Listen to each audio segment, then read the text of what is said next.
Good evening and welcome everybody to the fourth week, the fourth playday of the European Pro League for Rainbow Six Siege. My name is Sean Bloodbath Rosenbaum. This is Kickstar, and we're ready to go. Kicks, how you doing today? I am ready for some more great Rainbow Six competition today. Yes. We've got the European Pro League, like we said, it's week number 4, and we're going to be seeing teams we've only seen once so far this season. We've got Sisu. Yeah. This is going to be, I think, the last of our secondary matches for all of the Pro League. We're getting pretty. I think we're about halfway done now. Yes, week number 4 kind of does. It's in the middle. It's a 7-week-long competition. But before we get further on with tonight's matches, let's take a look at the bracket structure. How teams from each of these groups of each of the regions are going to make their way through the group stages, through the playoffs, and ultimately to that LAN event in Cologne, Germany, at Gamescom. So let's take a look. Starting out here, for each region, specifically the European region, we have 2 groups. They're broken up into Group A and Group B, 4 teams in each group. The teams go head-to-head. The winners from these groups go into the winners bracket. The losers then go to the losers bracket. If a winner wins in the losers bracket, they will then move on to fight the loser in the winners bracket. This will identify the top 2 teams in each group. Now, the top 2 teams in each group, Group A and Group B, will then meet themselves into the playoffs, as we see right here. The top 4 teams of the region go to the playoffs, and in Europe, we have the top 3 teams ultimately making their way here. The winners will play the winners, losers will play losers, and that will give us our top 3 teams coming out of the European region to determine those teams. Yeah, and it's going to be great to see. I mean, we're getting so close to determining which exact squads are going to be coming out of each of the group stages going into the playoffs, and it's going to be great to see all those guys over at Gamescom at the end of this season. We've already gotten 1 spot secured for the playoffs. That was, I believe, Penta, if I remember correctly. Penta played last week, and they secured their spot over playing Ducks, and that at least got them to the playoffs. It does not guarantee them LAN, but it does guarantee them the playoffs. It's 75% chance. They have a 75% chance of making it to LAN. If you make it into the playoffs, given that 3 of the 4 teams will, in fact, be making it all the way to Gamescom. Yes. So, with that, let's get underway with our brackets. Now, let's talk about last week real quick, starting with Group A, to see just how everything unfolded. Yeah, Penta Sports 2-1 victory over Supremacy. Vitality getting knocked out 2-0 by Playing Ducks. Pretty solid defeat there for Vitality. But Supremacy really did show up strong going up against Penta Sports. And they surprised quite a lot of people. Supremacy then beating out Team Vitality and moving their way onto the second match for the losers circuit. Team Vitality, of course, taking that 4th seed in Group A. And meanwhile, Penta Sports a 2-0 victory over Playing Ducks. Going to take what you talked about earlier, that seed 1 out of Group A, guaranteeing their spot in the playoffs. And unfortunately, Team Vitality's loss to Supremacy in that first losers match bracket unfortunately gave them 4th place in this group, which means we will no longer see Team Vitality play in this season of the Pro League. However, any team that's in this Pro League will then play into relegations. If they place low enough, that one. If they place low enough, they will have to go into relegations to then try to make it into Season 3 next year, and potentially get on their way back to São Paulo, Brazil, where the Season 3 LAN finals will be. That's going to be a great season. Can't wait for it. But we still have one more. We still have quite a lot of this season to go. And as you can see, Group B here, ENCE Esports. Now, that's a name that you probably are not familiar with. That's actually Sisu, which has changed organizations now, but we'll get into that later. 2-1 victory over unKnights. Millenium 2-0 over gBots. gBots and unKnights then into the losers bracket. Millenium and ENCE into the winners bracket. And then we will have that today. This is what we're looking at, what's going to be happening in just a few moments. And as we saw from Group A, Millenium, the winners match between Millenium and ENCE Esports are going to decide that 1st place seed, guaranteeing one of those 2 teams direct entry into the playoffs. gBots and unKnights are then going to go later on this evening, and unfortunately, one of those teams are going to have to come out the loser, one's going to have to come out the winner. And the loser will unfortunately not have another game this season. But again, still will go through relegations to potentially rejoin us for Season 3. Now let's take a look at our schedule for the evening. As we just talked about, Millenium and ENCE are going to go head-to-head to kick off our night, followed up by gBots and unKnights to then close out the evening in what is going to be some great games today. Oh, yeah. So let's talk about Millenium and ENCE. Millenium and ENCE, both of those two squads are very well known, have been around for quite a long time. And, you know, Millenium doesn't have their lead player anymore, Six Quarter, but they showed definitely previously in this group stage that they can show up without him and that there are definitely still a squad to be feared, especially, I mean, they did make it into the winner's bracket. They did.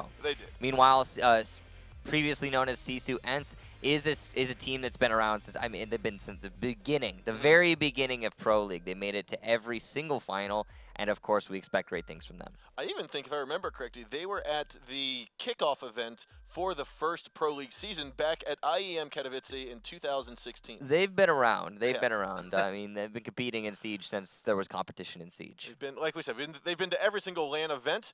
They are well known throughout not only the European region, but the North American, Latin American regions as well. So we are going to join into an interview here with one of the members, one of the well-known members from the formerly known Sisu, now known as ENCE Esports. Let's head on over to Wilkie. Hey, Cakes. Wilkie, how are you today? Good, good. Nice to play under ENCE now. Yes, and that was what I want to ask you about. So tell us about your new organization and how you chose them, or how they chose you. Well, it was quite an easy deal to make, as we both were Finnish well, organizations. Well, we didn't have organization, but anyway. So we kind of wanted to work with people that has the same working culture. So it was kind of easy to decide to go with ENCE rather than anyone else out there. Understood, understood, definitely. So one of the questions I want to ask you, seeing as how you did just change organizations, is for other teams that are looking to either change organizations or get picked up by an organization, what sort of advice or suggestions do you have for that team? What are some things to look out for, or some tips you have for them? Don't sell your soul for a t-shirt. So just try to get out. Just try to get out a good deal, something that you can build onto. Like we had a lot of opportunities while on the journey, but yeah, we didn't even want to change our thing because of getting a mouse or a shirt. We wanted something more. So what were some of those priorities that you were like, we need to find these in an organization? Well, the first thing that we wanted is that they have the persons that can help us improve and finally get that championship. So in ENCE we have all those, like you could say, legendary Counter-Strike Go players that we have had in Finland. So they have a lot of experience to how to play on tournaments, offline events, and so on. So we believe they can help us improve our performance on LAN. Awesome. Well, thank you, Wilkie, for all the information. Is there anything else you'd like to talk about with your organization before we close out? No, thanks for ENCE for picking us up, and yeah. Great. Have a nice game. Great. Thank you, Wilkie, for joining us, and good luck to your team today. Yeah, thanks. You too. Thanks. ENCE Esports, he sounded very confident with their choice. I mean, he said it was easy, but at the same time, he's like, this is the organization that fits us the best. I mean, when you're talking about Sisu is, or well, now ENCE is one of those teams that you know, they've been Sisu for so long. Yes. Is one of those teams that is a completely one nationality, and when it comes to the European scene, that's actually a little bit different. We have actually 3 different teams now coming out today. But let's take a look at the ENCE roster real quick. Wilkie, Shate, Bouncy, Kanto Raketti, and Panari. Of course, this is the team that we've seen for so long. Kanto Raketti, one of those really impact players coming onto this team very recently, as he has just turned 18 years old, I think, this year. And he's looking to kind of, you know, bring a little bit of extra oomph to this lineup. He did obviously play previously, but, you know, in the last season, Sisu, now known as ENCE, didn't really have as much impact at LAN as we were expecting from him. Yeah, and I think one of the other familiar names on this lineup, or who we don't see on this lineup, but I think is still a sub for the team, is Protax. I believe he still might be on the roster for the future. But no, these are our 5 players on the starting lineup for ENCE Esports. And as you can see, they are very strong.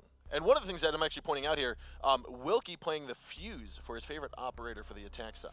I mean, Wilkie's always been one of those players that plays very specifically a support role. I mean, I'm pretty sure he's the IGL, and then on top of that, he is the strategist for the team. You know, being slotted into that support role really just kind of fits best to, you know, okay, I want to maintain an semblance of control over the goings-on in the round, and then on top of that, still be useful. So, I mean, Fuse is one of those things where, okay, your team is taking control of top floor, now you bring the Fuse in, and then you just start Fuse charging in, and you can make calls the whole time you're doing that.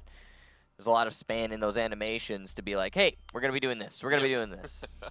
There definitely is. And so again, ladies and gentlemen, that is unKnights Esports, formerly known as Sisu. However, they've been picked up by a new organization, and we're looking forward to some great things from them. Yeah, and it's, you know, it's so weird now that they're not named Sisu anymore. They have been Sisu for so long. I think like right now, within the past 1 to 2 seasons, is when people finally realize that it's not GiFu, that it's Sisu, and now they're changing it up already. So, it's like, yeah, come on. For those of you who are just joining us who don't know anything about what we're talking about here, Sisu was what they were called previously, and it was spelled GIFU. It's just Finnish. Yeah, so I think what it was a candy. It was the name of a candy or on the side of a candy box, but the lettering itself made it look like it was GiFu, but it was pronounced or actually spelled Zizu. Finnish. So, Finish. Yeah. Finish. But now, ladies and gentlemen, that was our first interview, our first team for the first matchup of today. That was unKnights Esports. We are going to move into another interview here momentarily with Liven from Millenium. Liven, how are you today? I'm good, and you? We're doing very well. Thank you for joining us. So, with your team, 2 weeks ago, you overtook gBots, and you're here with us today right now. Yes. And so, one of the things, we might have lost your camera here for a moment. Oh. But so we'll see if we can get that working here momentarily. Yes, it's good. There we go. There we go. One of the things I want to ask you about is, in your opinion, what is making? So let me back up here.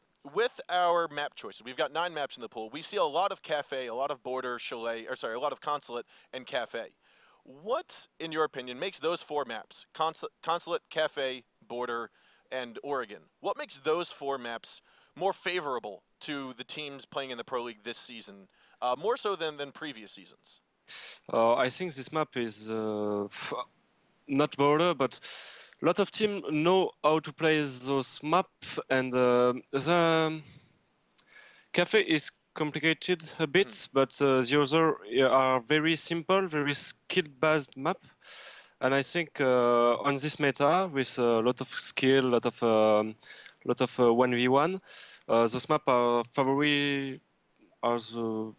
are the best on this meta, and many teams play on this map. Nobody play a new map like Coastline, a little bit Skyscraper, because they are so complicated. Understood. So with that, over the last 4 weeks, for this season in particular, we have seen quite a handful of teams try to expand the bomb sites and go to less common bomb sites on defense. Why do you think that is? I think we played the game like 1 year or 2 years in Pro League. We need more surprise to win round, especially in defense, because now in this game the attack operator is so powerful. When you see Glass, Blackbeard, and Ash, you need to surprise the man to win round. We can stay on basement on Oregon like in season 1. Yep. It's impossible.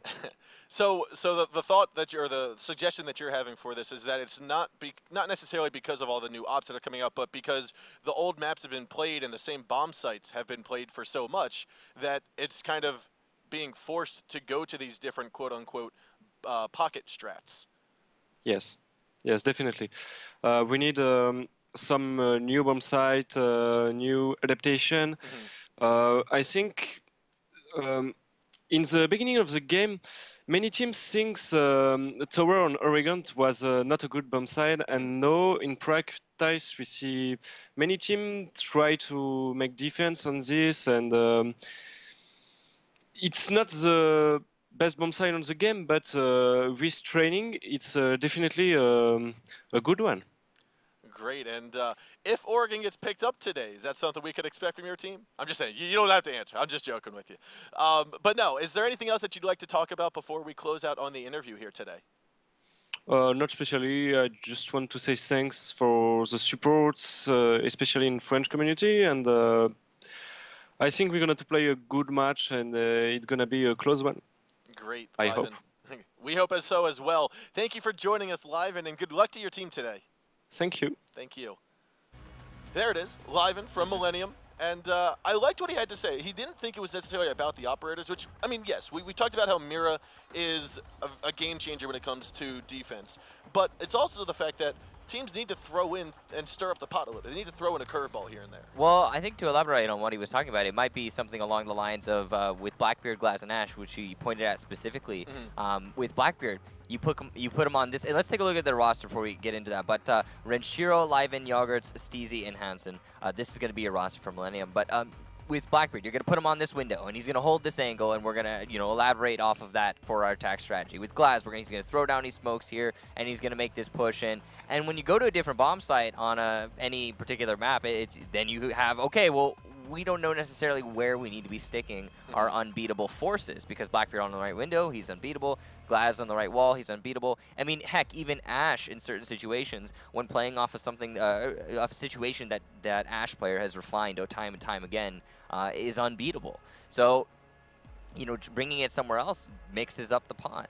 One of the things I'm seeing here, Liven having IQ as his favorite attack operator. Now, that's not necessarily an odd pick. I mean, it is different than what we've seen in previous seasons, but we've also seen so much more, we'll call it, skilled play with Valkyrie and her camera placements and the introduction of Echo and the yokai. So this IQ favoritism is not necessarily a big surprise, but it's something I wanted to point out. Well, it's an interesting thing. You're right. IQ is one of those operators similar to Fuse on Wilkie, who is very situational. It depends on what you have to go up against. I mean, when Fuse is great, he's a fantastic operator, but he's only useful if there is somewhere you can place those fuse charges that can actually influence the round that you aren't going to get killed doing. IQ's the same. She's only useful if there are cameras being thrown outside, if there is an echo being played, and that's all depending on where the defenders are defending and what their strategy is. So, I mean, of course, all of these operator picks here and all these statistics are based off of one match having been played. So it could have just been a very specific circumstance to bring that IQ professionalism into the forefront. Yep, and so now we are going to move into our top 5 picked operators on the attack squad for the European region. And you can see here, I mean, 71% to 57%, excluding Hibana, of course. That's not a big stretch on those bottom 4. Hibana making her appearance there in the #1 slot, due to her fantastic weaponry, her fantastic ability of being able to breach those reinforced walls, and then also the 3-speed and even flashbangs or claymores. I mean, that's a great selection. Sledge is the all-round soft wall monster. Ash is the follow-up there, basically similar to Sledge in some ways, although dissimilar in others. Has that 3-speed, that amazing gun, and the ability to clear out the barbed wire by herself. Thatcher is just supplemental to Hibana. Well, is, Twitch, right? And you're going to be able to get rid of those electronics very efficiently. It takes much less time.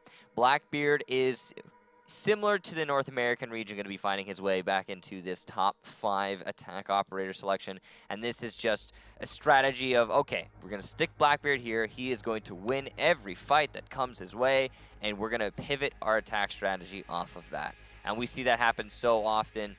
Just to reference one instance on Consulate, where you put a Blackbeard on your A balcony, and then you'll push in from admin to take the A site. Yep. Basically, the Pengu strat. I mean, yeah, you could. We say that just because we see him every single time on that balcony window. You could say that Penta really originated that strategy, but... We are going to move into the defenders now, though. For the top 5 picked out of Europe, it's going to be quite higher, but more even, we'll say, with all the 5. Yeah, 87% to 71% there. Jaeger at the tippity top, Valkyrie at the bottom. Jaeger Bandit, obviously the 3 speeds, they go without saying. Smoke, again, probably considered to be the most well-rounded defending operator. Mira, that new meta really shining through, and she does definitely bring a lot to the defensive team, and justifies the defense of very particular bomb sites, like the tower we were just talking about, or even the kitchen on Oregon. And in Valkyrie, just that information gathering with those 3 cameras, so very useful.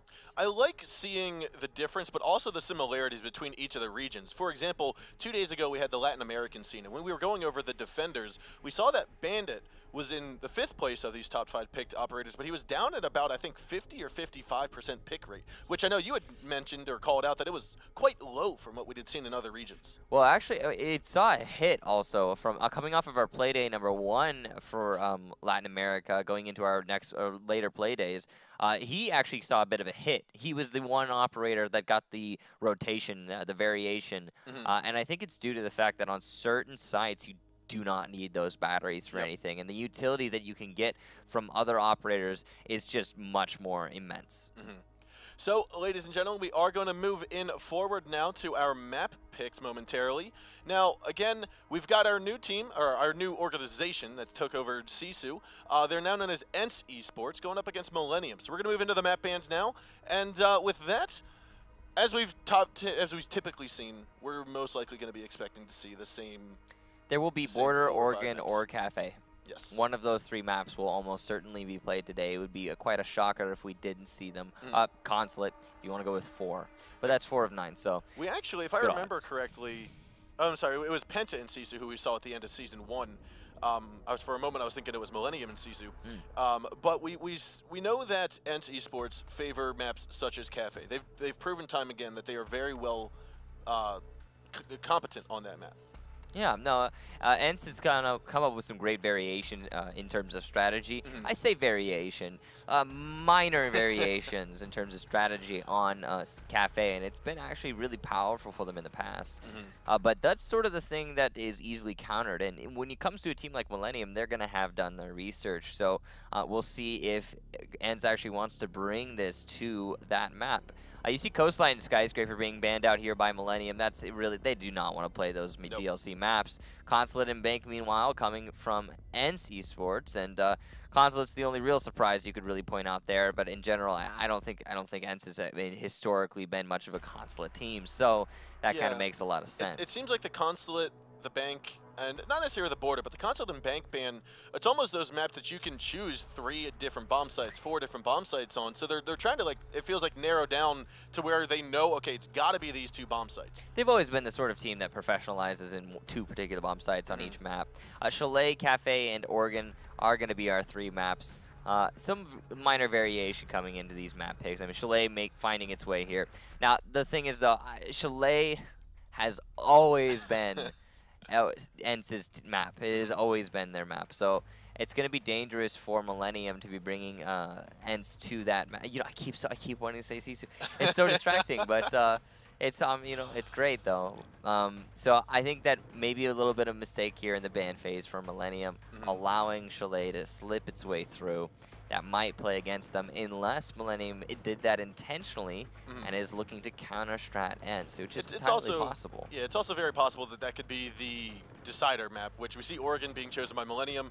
Most likely Cafe is going to be unKnights' map, and then we'll see Cafe or Chalet as the decider. I mean, overall, this ban phase seems to have gone in the favor of unKnights. Cafe and Chalet are 2 maps that unKnights has always been pretty comfortable on. So, you know, Millenium obviously going to that 3rd option, being Oregon. So Millenium really needs to lock out that first map if they want to have a real chance of winning this best of 3. Unless they have something spectacular to show us on these 2 other maps, maybe they very hard counter-stratted unKnights in the past. I mean, unKnights is another team, despite the fact that they've been in the Pro League for so long, they have a lot of trouble usually adapting their strategy. They'll come off of one season, go into another with the same strats, and it has worked against them very, very harshly in the past. One of the great things that we saw coming out from them in the previous season, actually, on Chalet specifically, we saw them, it was a 10-0, I think, against Barrage. And we were so excited because they had strat variation. Every round it was, oh my gosh, they're doing something different. And then it didn't shine through in the finals.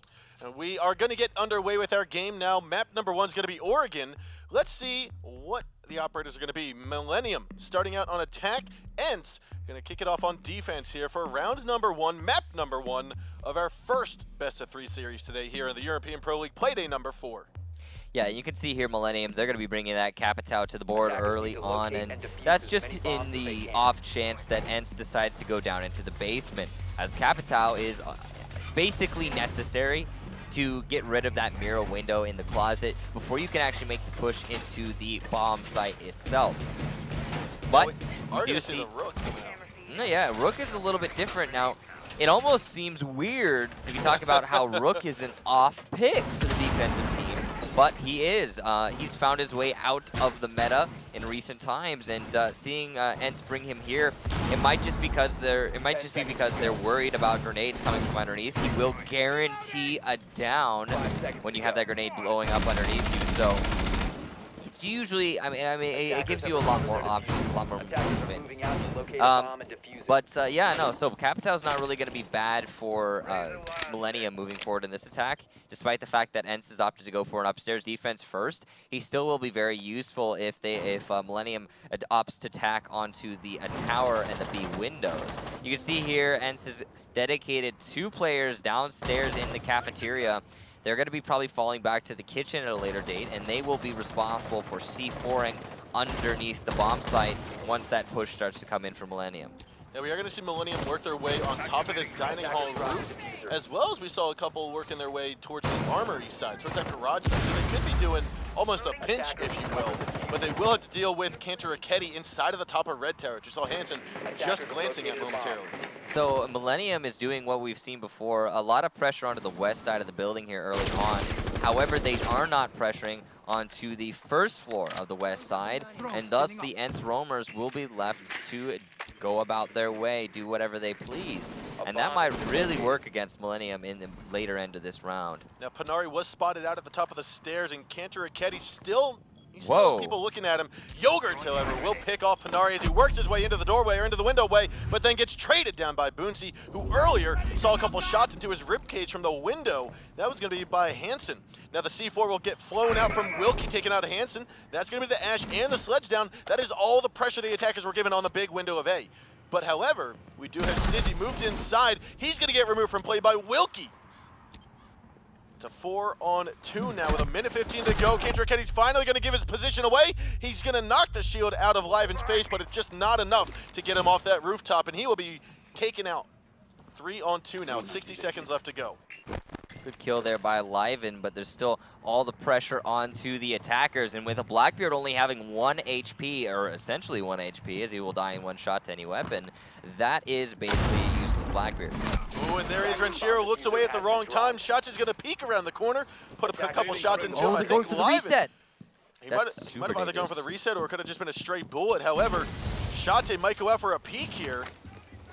That was a risky reset there, but it's going to play very well for them moving forward. Renshiro, however, is going to get taken down by Shate, and it's all down to Liven in a 1 versus 2 as he takes out Wilkie. Moves on forward, he knows the gas grenade. He's stuck inside of the barbed wire. That's going to be the end of the round as Bootsy tosses that gas grenade, gets Liven, choking him out to finish the round number 1, going in favor here of ENCE. We've seen some of the most important rounds in Pro League be finished off because the last attacker, or even just the most important attacker, so Montaigne, for example, is stuck in barbed wire, and oh look, a gas canister, cough cough, dead. Now, but it will be now ENCE walking away with our round number 1. Millenium going to be going downstairs for their first defense rather than the top floor. This is I mean, when it comes to Oregon, the top floor and the basement are both perfectly viable. It's all up to your preference as a team which one you want to play first. Millenium going to go to the opposite of Sisu. So they're Liven really trying to win that round for his team, unfortunately unable to do so. Could have even imagined if he was given the chance to get into that engagement with the smoke instead of dying to the gas canisters, he might have been able to put it into a 1v1 at the least. I was very surprised with how we saw 3 attackers inside the site. Right. And they're, other than killing off Panari at the top of the top of the back stairs, that was the Rook. Other than that, they were inside, but they didn't do much. Well, you saw the Millenium, yeah, like you said, they kind of got all the way in, but then they got collapsed upon. I mean, the smoke staying alive inside of big dorms was essential to that round victory for Sisu. if the Ash had managed to take out the smoke, then it would have almost certainly have been a Millenium victory on the first round, because then they'd have full control over dorms and generator. They'd have full control over the entire top floor. There was such a heavy roamer presence coming out from Sisu, and I think that was Millenium really just reading into said roamer presence. And it was good calculated play by them, but unfortunately they failed to come out on top in terms of just pure engagements. Yep. But now Millenium, they are going to be given their first defense, so they might have the chance to make the comeback, or well, I say comeback, make their first round victory here.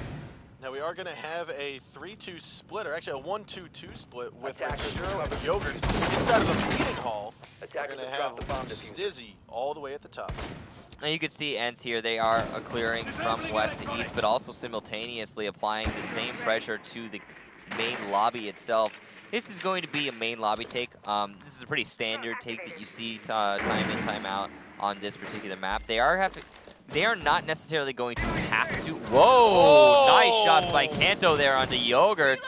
Gonna light him up, put him on 1 shot worth of HP. That is big risk for Yogurts. That means as soon as he gets into an engagement, he's gonna lose it just inherently. He will almost certainly be reset here in a moment by his teammates. Yep, they've got plenty of time to get him down and pick back up, but unless he gets out of that cubby, it's not gonna go well for him. No, he's gonna stay inside of the cubby by Laundry, and he might be locked on down by Wilkie.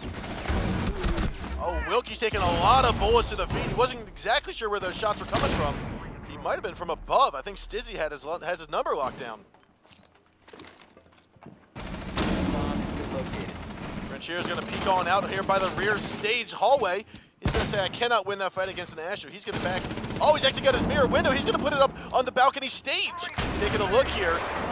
Very good job here. This is going to be a late time mirror window. It's going to give him still nearly total control over top of that meeting hall. This peel back defense for Millenium has wasted a lot of time for ENCE. But whoa, they get the diffuser plant unbeknownst to everybody on the Millenium lineup, and the trades will come out here. Now the first kills will go down. Kanto's going to take out Stiz and then get traded out by Renshiro. You saw the Blackbeard shield get destroyed. Wilkie still limping around with about 2 health, but Liven and Yogurts on the defensive squad, each going to be walking with about 10 to 15.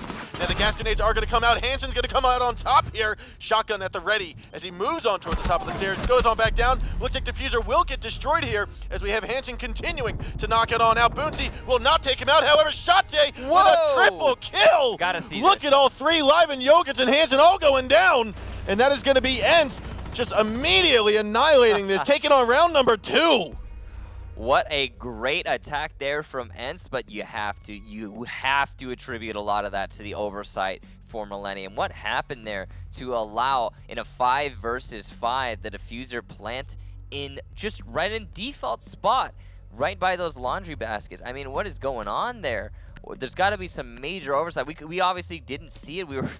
The camera was focused primarily on the challenge between meeting and the players in the lobby. But and that's not a bad thing. It's just because what is happening there? That's where the engagement is. Was looking to begin, but Millenium just, I guess, not paying attention. Something's going on there, and it must have been. I mean, obviously the smokes must have been way more influential over the information gathering on the Millenium side of things than we thought. Because normally you'll have, despite the smokes, you'll have an Echo Drone or a Valkyrie Cam or something in a position. Even the mirror window can usually gather enough information to just say, hey, you know, they're planting. They're planting. And you get some sprays out, you get some gas canisters out. Usually gas canisters will automatically come out when the smokes come down. And unfortunately, Millenium just did not do that. And that's okay. I mean, that happens. But moving forward, obviously, they're not going to make that same mistake. Now, and we're looking pretty strong here on Oregon. Now, this is Millenium's map. This is where Millenium needs to make it happen in order to win this series overall, because this is the, I mean, the other 2 maps, and, oh no, see, that's gonna, oh, well, they'll get it all the way up from the bottom anyway, but that will save a little bit of time there for Ents on their defense. This is the series that matters so very much here, or sorry, the map that matters so very much here for Millenium. And they're already at a 2-round deficit, so it's not looking very good. You can see Millenium are applying a lot of pressure to this red tower, so that does mean they are very likely to push in through the red tower and construction, start to get that B bomb site pressure up. It will be spotted out, though, and very likely by Shate in a few moments. As you can see him trying to information gather as much as possible. He is seeing those 2 heartbeats, and he's going to his team. Okay, this is definitely not a lobby take, guys. Start to shift your focus. And that's why you're seeing here wilkie already rotating into the lobby, along with his teammate, who is also roaming in the west side of the building. They're going to just go ahead and say, okay, we don't need to be here anymore. Let's try and apply some pressure to the flanks of vis-a-vis meeting hall.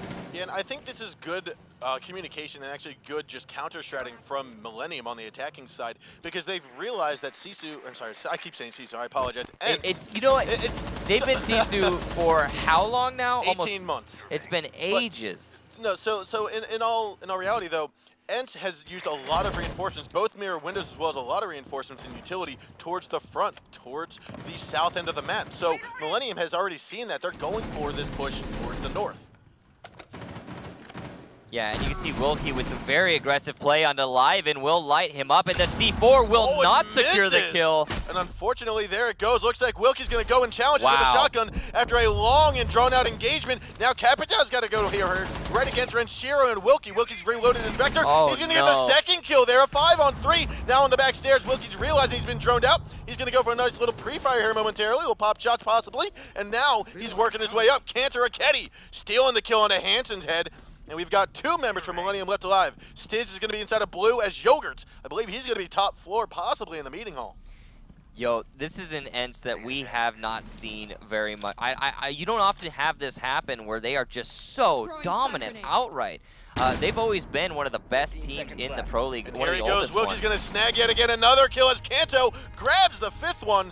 And there we're going to see Wilkie and Kanto, both of the roamers we saw earlier, just getting all 5 kills this round. They rotated off of the farthest area of the map from the attack itself, and then 3 kills on the Wilkie, 2 on the Kanto. I mean, that was a nice cleanup by them. But yeah, I was talking about these 2 teams, or sorry, no, Ents specifically. They've always been a squad that has been one of the best in the Pro League, absolutely. I mean, making it to every LAN, that's a statement by itself. Obviously, they haven't won one yet, but this is an Ents that is not just strategically solid, it's also they're just straight up winning these fights. I think they're so confident. I think some of that has to be with the fact that they are very confident in the organization they've gone with, that they've chosen. You heard Wilkie talking about it. He was like, we've got some great guys in the Ents org who have the experience and are sharing it with us and helping us expand our knowledge as a team and our just in general our experience and just helping us get better.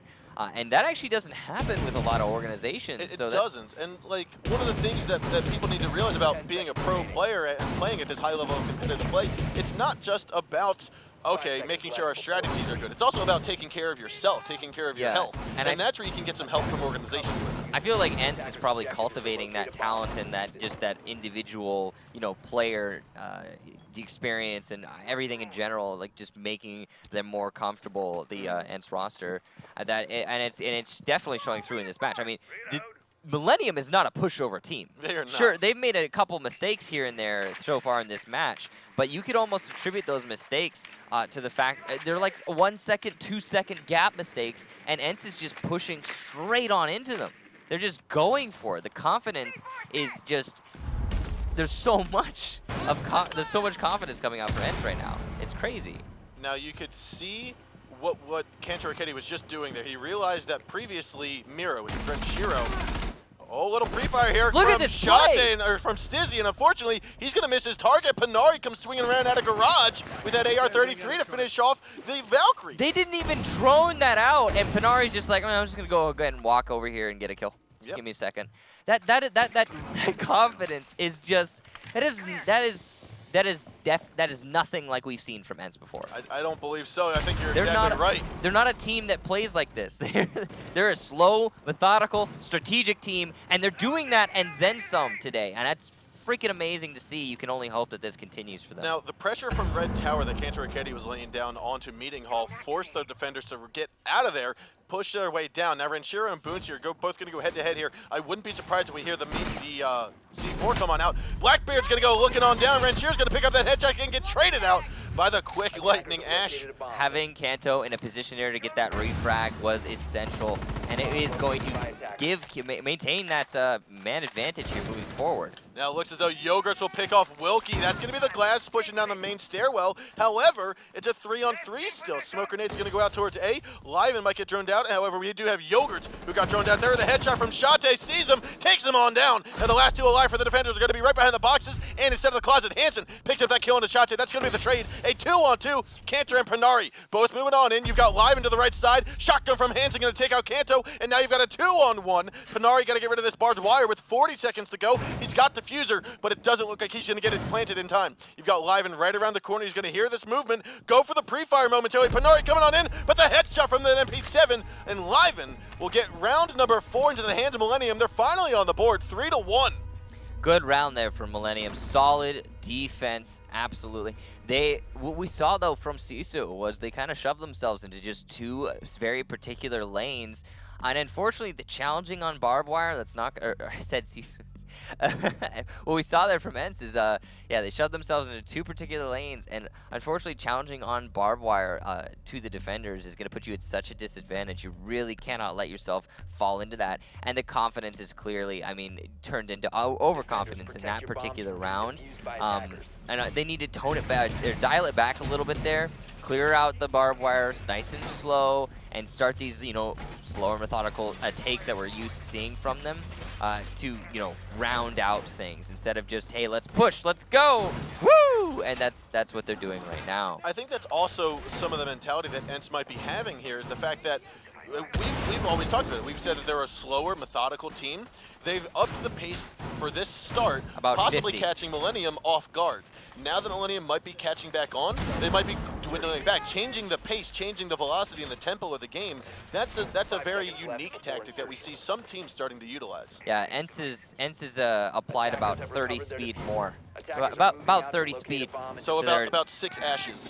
Yeah. About 6 ashes more. Yeah, they're just so much faster right now. It's crazy. You just do not see this from them ever.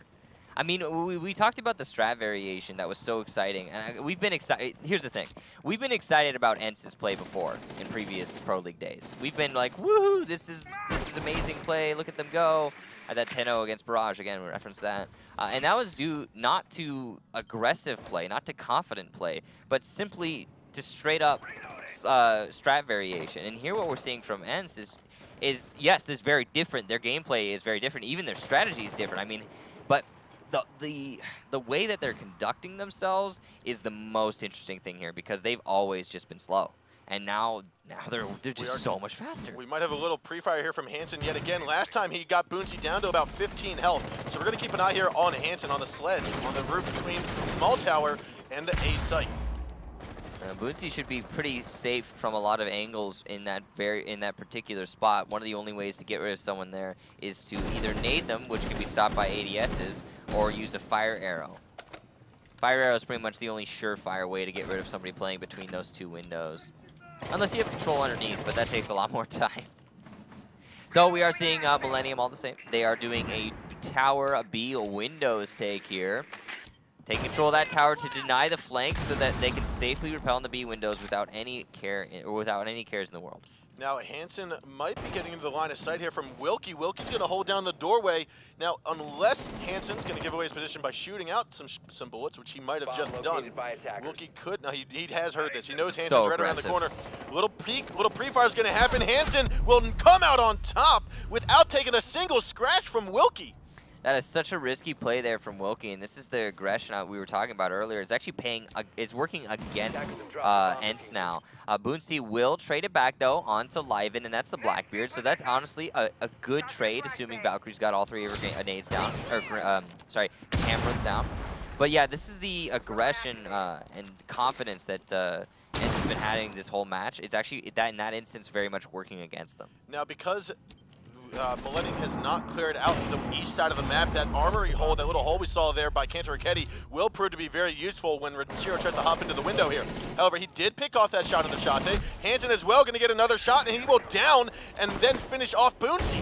Panari's still going to be at the top of the stairs here. Goes to the pre-fire. There's that hole that Cantor Arcadi was just looking through. Picked off Renshiro as he came on through the window. He's now gotten out of the armory, and there's 10 seconds left to go. Stiz going to try to move in through the big window as Hansen's already got himself inside. And now the plan's going to try to go down there. One will go down. He's going to try to get another, but the trade happens. And now you've got Hansen against Kanto and Panari. And Stizzy, he's still going to be inside, getting that plant down. Hansen's going to be inside of that middle kids' dorms. Last man alive is going to be Cantor Arcadi. He sneaks his way inside, goes to the Hibana, goes to the right side. He could attack the other. No, Hansen! He's going to get a 4K this round, and that's going to be a tremendous job. Now 3-2. Millennium's only down by 1 round. What a clutch there by Hansen, and what a flick as well. Fantastic play there on that sledge to lock out that round for his team. Almost a clutch from Kanto, and honestly, when you think of Kanto, he wins those. So Hansen really stepping it up there for his squad. Okay, so let's talk about that round though. We had 2 completely unnecessary deaths for ENCE in that round. That would be the Valkyrie and the Bandit. Yep. Way too aggressive, peeking out onto the cafeteria, of course, onto that sledge. And then the Bandit peeking onto Thatcher, playing all the way over in tower. And both these players peeking on the long angle with holographic sights, even more dangerous. I mean, you can hit anything technically with a holographic, but it's still very hard. And then that's the confidence, guys. That's the confidence coming from ENCE. And it's good, it's great, fantastic to see, but you have to pace yourself. Now Millennium, at previously a 3-0 deficit, are going to be bringing themselves back up here to a 2-3, still deficit, but they're on the board. And on their map, they need to have a presence, and this is the presence that they have been showing. It looks like Millennium is anticipating a tower north windows take of kids' dorms, because we already see Stiz moving on over. He's going to actually throw a camera out that way, a very good camera, different one that we typically see. Normally it's thrown out towards the garden or on top of the shack that we just saw the second one thrown out towards. It'll be on the tower, I believe. Might even you can see it on the corner right there, the left corner, that southwest corner of the red tower. See the Valkyrie camera right there. Both those cameras are pretty common, but the thing is, not every team will check for both of them. Usually, you'll see one camera be like, okay, I got their northwest camera, it's taken out, and I move on with my life. And there's another one, surprise! Yeah, now but there is Wilkie on IQ, so he is going to very certainly find almost, probably all those cameras, and it won't matter. But it looked like he did take quite a bit of damage, though. He looks to be down to about 60 health. Not quite sure where that engagement's begun. Could have been a couple shots off on one of the roamers. Unsure. Wasn't the Valkyrie? See now the good placement about this and Wilkie identifying it. It's going to cost him about 30 seconds to rappel down, finally get it, because he can't get it from the safety of the roof. He's got to be in a vulnerable position, either rappel down or get all the way down to the ground and then shoot it, which we just heard happen right there. So that was Renshiro being taken out in the basement by Kantor Arcadi, and that's just some good roam clear from ENCE to establish dominance over what is not the site. They still have one roamer in the tower, which they are probably conscious of. And meanwhile, Bonesy has put himself inside the armory. That's a lot of control right now for ENCE in this round. Now we are going to have Panari and Wilkie try to pinch onto Stiz. Some more shots going down through. Panari, I don't think, saw the rotation from Stiz, so he might be shot through. No, Panari's going to back on out of that. And Wilkie, I think right now he's going to cause a little bit more distraction here for Stiz. Based on the ENCE attack right now, they might be able to just straight up ignore that Valkyrie in tower.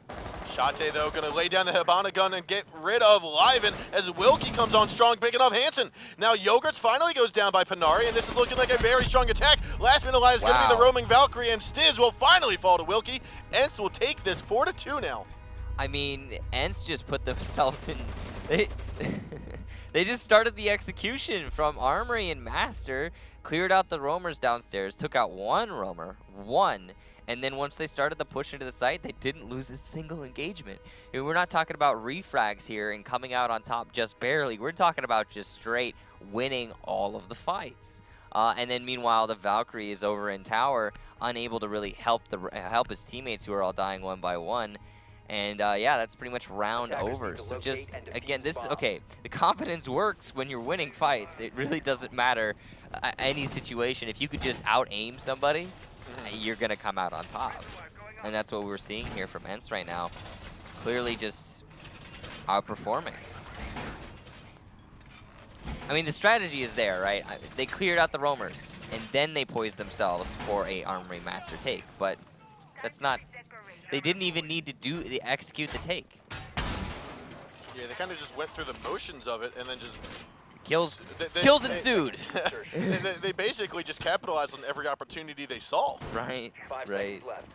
And you could attribute it to Millenium offering up a lot of those opportunities, but it really just seems like ENCE is forcing them out. All the same, ENCE will be on their basement defense here to start to hopefully for them finish things off is what I meant to say. Millenium looking like they're going to be going for a tower construction take, but they have a couple of people spawned all over the place. Yogurt's going to be pretty far from his team here, just trying to pinch onto the tower. Now we did see a 3-2 split. Hansen is going to be on the ground. I'm sorry, not Hansen. We're going to have Cantor, Raketti, Wilkie, and Panari on ground level as Boonsy and Chate are going to be keeping track of the basement. ENCE has been playing a very dynamic and, well, let's say fluid roam game in general throughout this entire match. They like to have a presence elsewhere apart from the site. Chate very smartly going to run the heck away from Renshiro after losing that engagement, putting himself on very low HP. He's now one shot, although he will likely be reset by his teammates at some point. Yep. They have plenty of time too. It looks as though Chate might be trying to do it.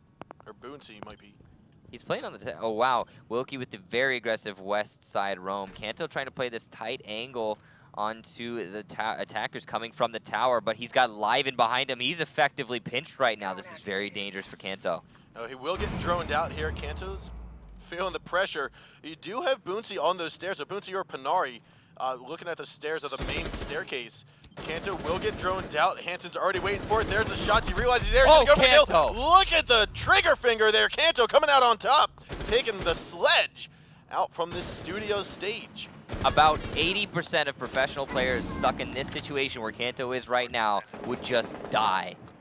Kanto's going to go for another kill. He grabs a second before getting removed. A wonderful job in a very hard position he was placed in. Yogurts will get that trade, though, and that's going to allow Millenium to start then moving forward, taking over Meeting Hall. They're going to pick up that diffuser. 50 seconds left to go in a 4-on-3. They have no breaching potential right now, and they have it's a man disadvantage, and only with 46 seconds left to go, they are going to have to force themselves through just the back hallway and construction tunnel, and that's not going to be much for them to work with. There's not enough to watch the flank. You're going to have Liven coming in from blue. Renshiro's going to try to push on down the stairs along with Yogurt, who has the diffuser in hand.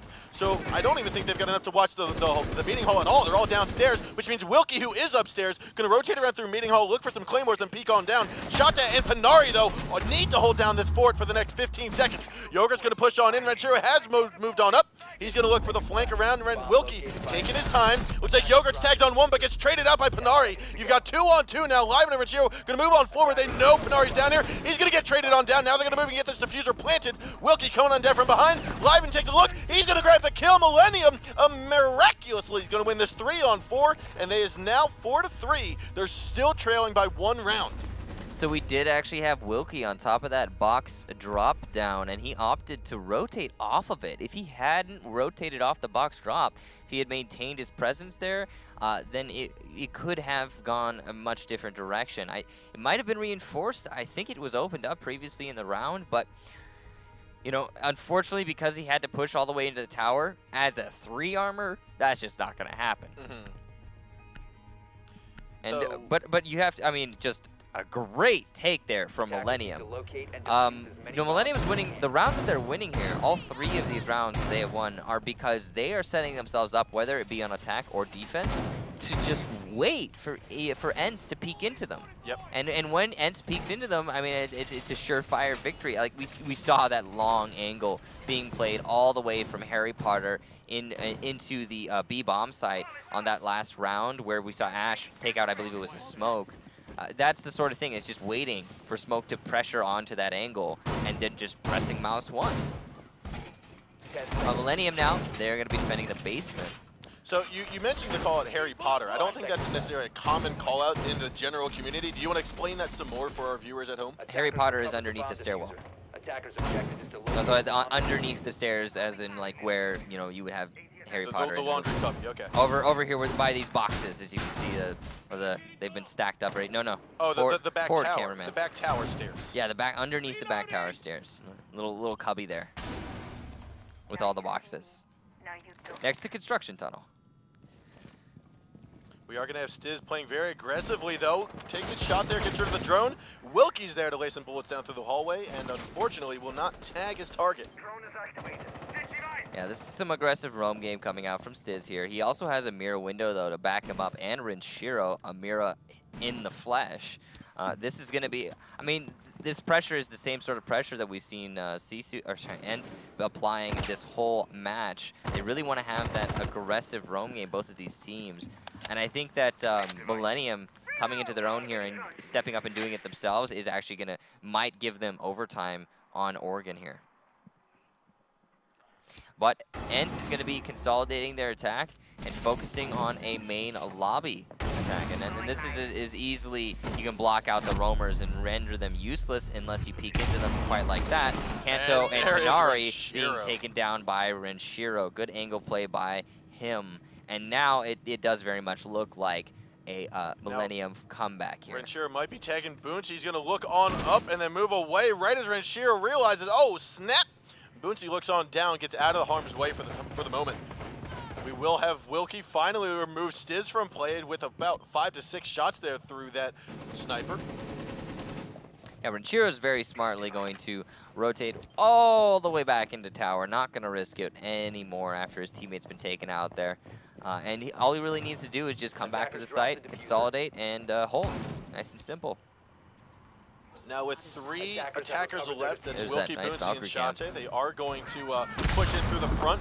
Boonchi takes quite a bit of damage, though. Gas grenade's going to be flying on out, as well as some smoke grenades, allowing Wilkie to get some shots, but Shate will eat the bullet to that SMG-11. Yogurts gets traded down by Boonchi, however. We are going to have a 2-on-3 ensue with 40 seconds left to go.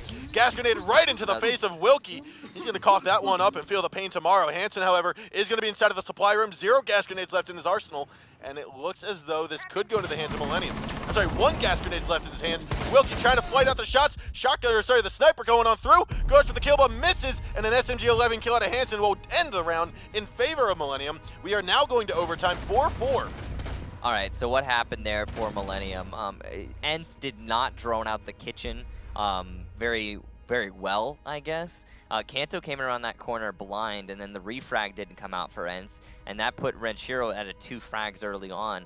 And that when you're in a 3 versus 5, I mean that's usually going to go in the favor of the 5, especially when it's at 1 minute hasn't even progressed through the round, and there's no refrag potential. We did see Wilkie get the kill onto, I believe it was a Valkyrie, but that's still not enough to make the comeback happen when you're attacking onto a very hunkered down basement defense. And then, we obviously, last time we had ENCE attacking onto the basement, they simply got the diffuser plant with smoke cover. And in this instance, Millenium, they were using their gas canisters very well there and actually trying to counter just the smoke plant. And it worked out tremendously for Millenium. They also missed the Valkyrie camera. Yeah, there's also that missed Valkyrie camera. That's definitely worth talking about. I mean, when you have so much information gathering going on for when you know where the attackers are coming from, sure.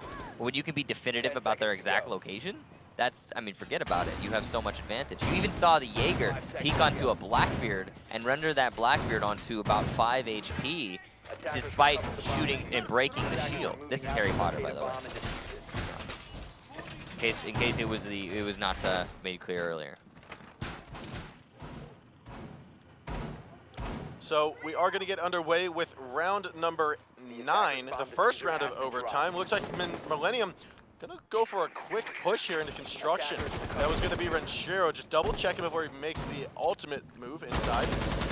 So based on the fact that Millenium has opted to bring him a Capitao here, it might actually be just kind of a let's clear out all of the options and see where we want to go later into the round sort of deal, because they're also pressuring onto more than just construction tower right now. I mean, they're exerting a lot of force across the map. Then it looks like they're sort of consolidating a little bit more now. Although they will be pushing into Attic and then later Meeting Hall, which is not typical, I guess, for a construction take. It's a little bit more risky, especially with the way that ENCE has been roaming lately.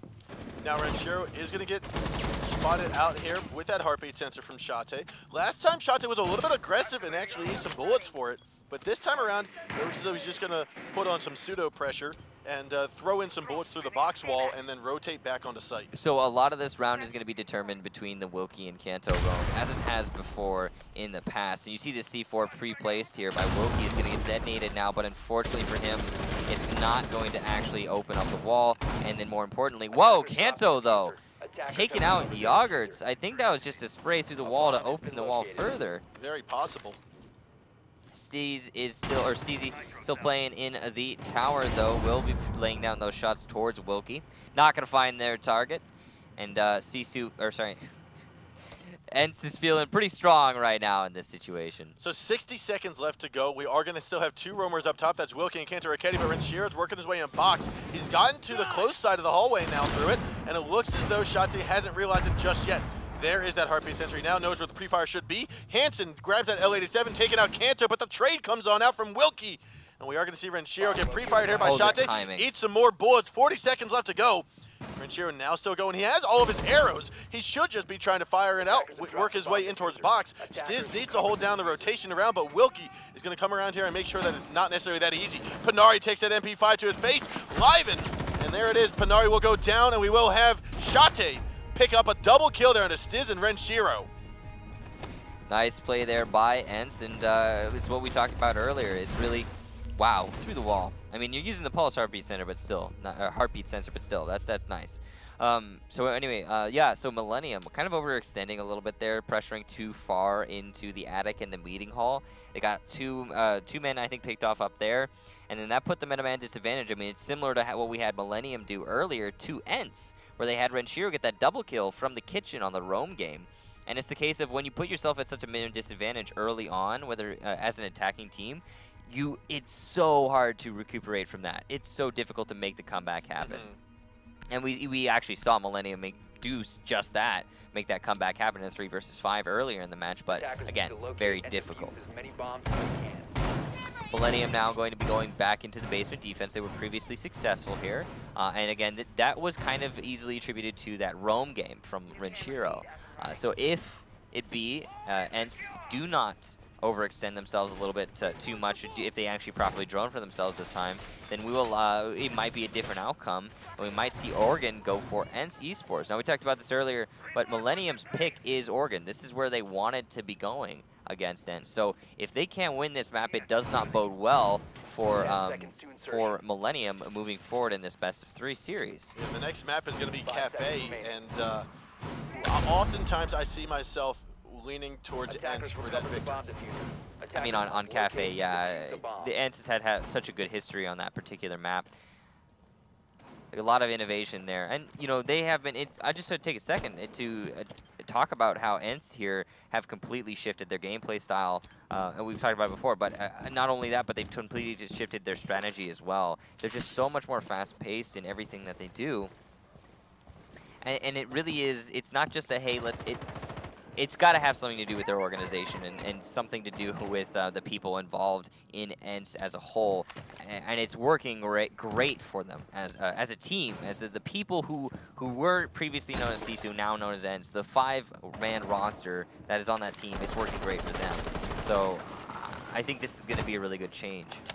Yeah, and I think it's also worth noting that a team trying to change up their own tempo is not just the IGL. It's not just the IGL saying, go ahead and go for the kill. It is the teams having to feel comfortable in their own shoes, in their own roles, their new roles that they're participating in. And we can see that ENCE and their players have done just that. They have gotten comfortable. They feel comfortable. They look comfortable in their playstyle right now. And it's just so different to what we're used to seeing from them. And I really, the main thing though, because we've seen stuff like this before from ENCE, is that sincerely hope that this carries through all the way to the end of the season. Because we've seen them perform amazingly and seen exactly what we want to see from them, and just like, oh, it's great, it's great, it's great, and then it not follow all the way through to the LAN event. and it just be, you know, ultimately disappointing. Now there was Panari looking through the crevice of the back stairs of Red Tower. He just easily saw the head there, saw the feet there of Ranchero, and Shate gonna get the collapse down onto him, receive that kill, and he moves on down the stairs. So ENCE has rotated off of their very usual main lobby take and are going for a construction tower take here, which is a little bit different. The one time that I think they did this, it did not work out for them, and it was because they got a little bit stalled up on some barbed wire and challenged into the common angles and just lost the fight. Now close right, Shate is going to need to be wary of this, but the hole on the wall to the left is also causing him some distraction. She's going to go for the pre-fire kill, but Stiz comes out on top. And it looks as though a 4-on-4 is going to happen with 35 seconds left to go. Yogurt's swinging on through, picking off Wilkie. A drop shot by Panari is going to finish off Stiz as Boonty will remove him from play. Now Hansen takes out Boonty in return. Kanto comes swinging with his own kill on a double kill on the Yogurts and Hansen. A 2-on-1, Liven's last man alive. He does have his Yokai still alive, I believe, and he's going to try to move that forward. But right there, he will get spotted out. And unfortunately, these Tigers are going to be collapsing onto their prey right now. Panari, this is going to be the duo connection here. You're going to see Kanto goes in with a flashbang. Oh, he picks up one. Can he go for the second kill? Kanto, no. He's going to swing on forward. ENCE is going to win this 6-4 in the first map. Some great play there by Kanto Raketti. Well done to shoot through that box and know exactly where the last defender is and just capitalize on his knowledge.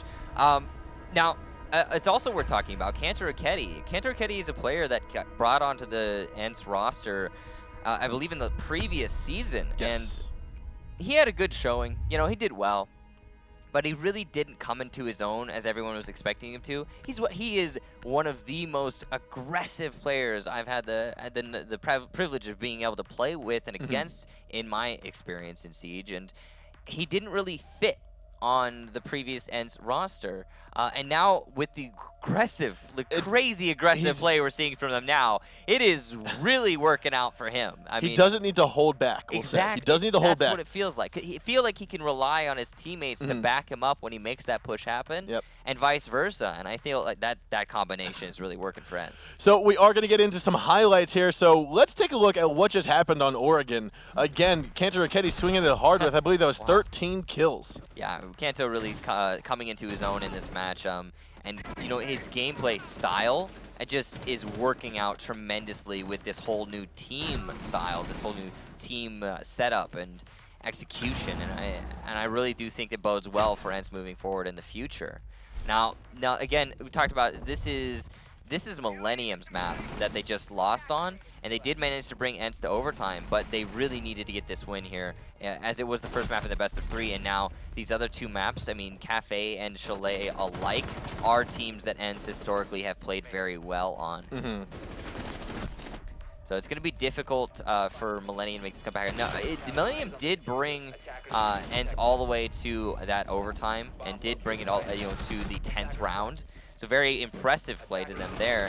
And I also talked about this earlier. Millenium's no pushover. You know, they're not a squad that just gets beat.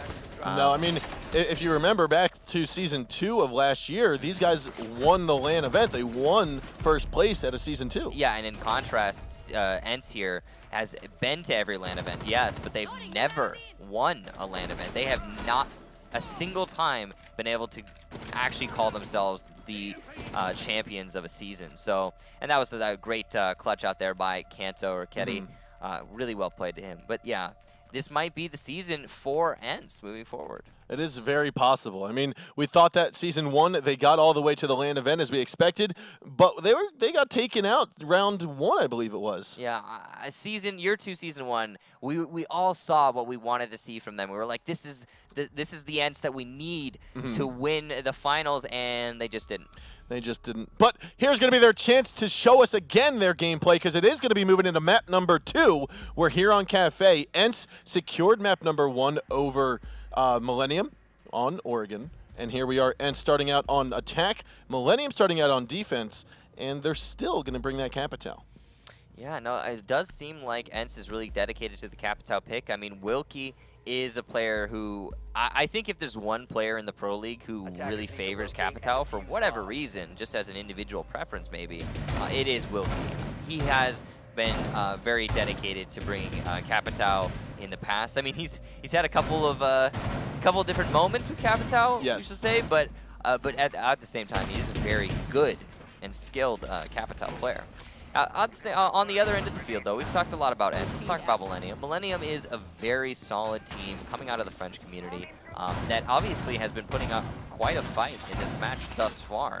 And they're not to be shied away from. I mean, the fact that ENCE that they did win the first map, it does not mean that Millenium's a bad team. They are really a very solid squad, very solid roster that all 5 of the players definitely have a lot of skill.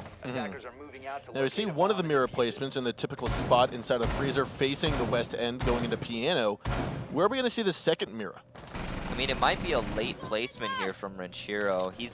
We see it a lot more. It's probably going to go into the bathroom, of course, but we see it a lot more often now that people have figured out how mirror works. I mean, it's the same thing with Valkyrie, right? Valkyrie saw a lot more play, and eventually people were like, hey, I don't actually have to throw all my cameras in the beginning of the round. And it's the same thing for mirrors. You don't have to put all of your windows down in the beginning of the round. That is a good. Oh, I thought it was going to stay there the whole time. Yeah. It actually spotted out Panari for quite a while. So also, this is really interesting. ENCE is pressuring very heavily onto the east side of the building, which we have seen utilized in the meta recently, but it is not nearly as common as a simple cigar room take. And I really like what ENCE is trying to do here. They even are covering the flanks. Covering the runouts with those claymores. Livin is going to be here to meet it, though. Pulse is going to have a lot of opportunities to get this kill on Blackbeard using that heartbeat sensor and even that C4. It's really going to be down to Boonsy and how well he can play this. Here comes the C4. Not going to find its target. Boonsy going to dodge a bullet there with that one. Nice patience there. Now, Panari does pick up the kill there under Renshiro. That's Mira going down. She was the one that was inside, I believe, of the freezer.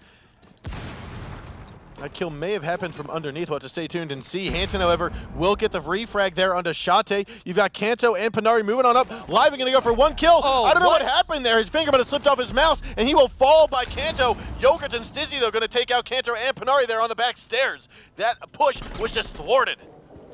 You now have a 3-on-2 Wilkie and Boonsy. Last 2 alive here for the attacking squad events. And I think Boonsy's realizing I cannot repel in. We're going to need to go towards that red stairs push.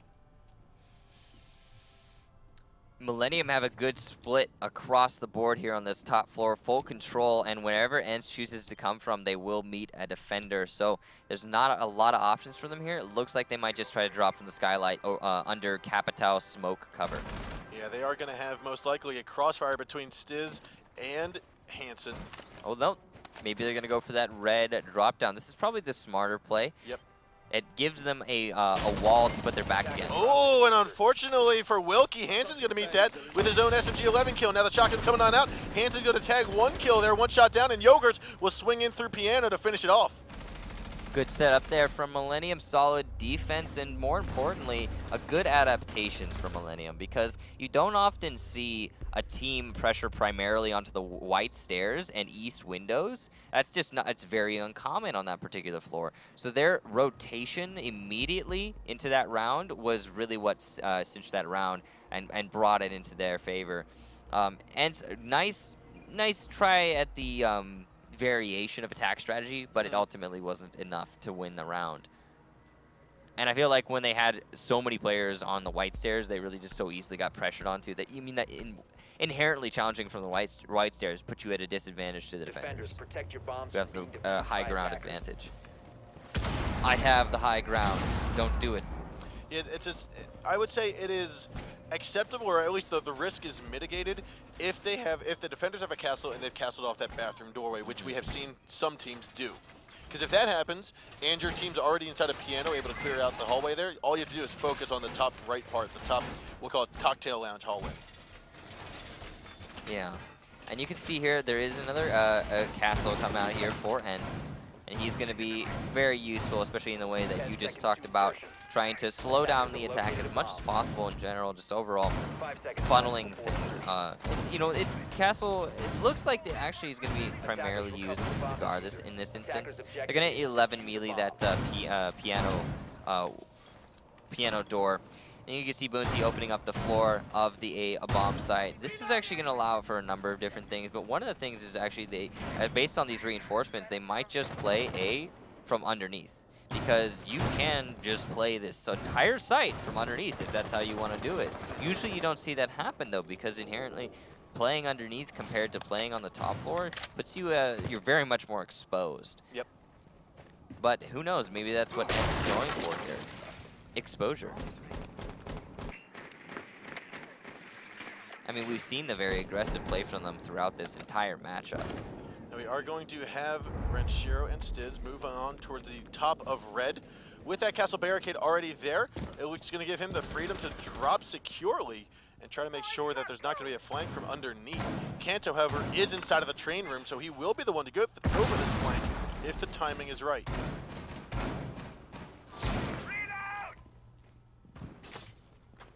Now it looks as though Wilkie is going to be inside a piano, realizing that, hey, the wall has been pulled down. I'm going to have to tear down the other castle barricade, and he's gotten himself inside. Kanto's still underneath, though. So that 11 melee barricade to the right of the sludge here, that's going to be in the cigar room, is going to be an explosive engagement that ENCE is going to be counting on moving in this round.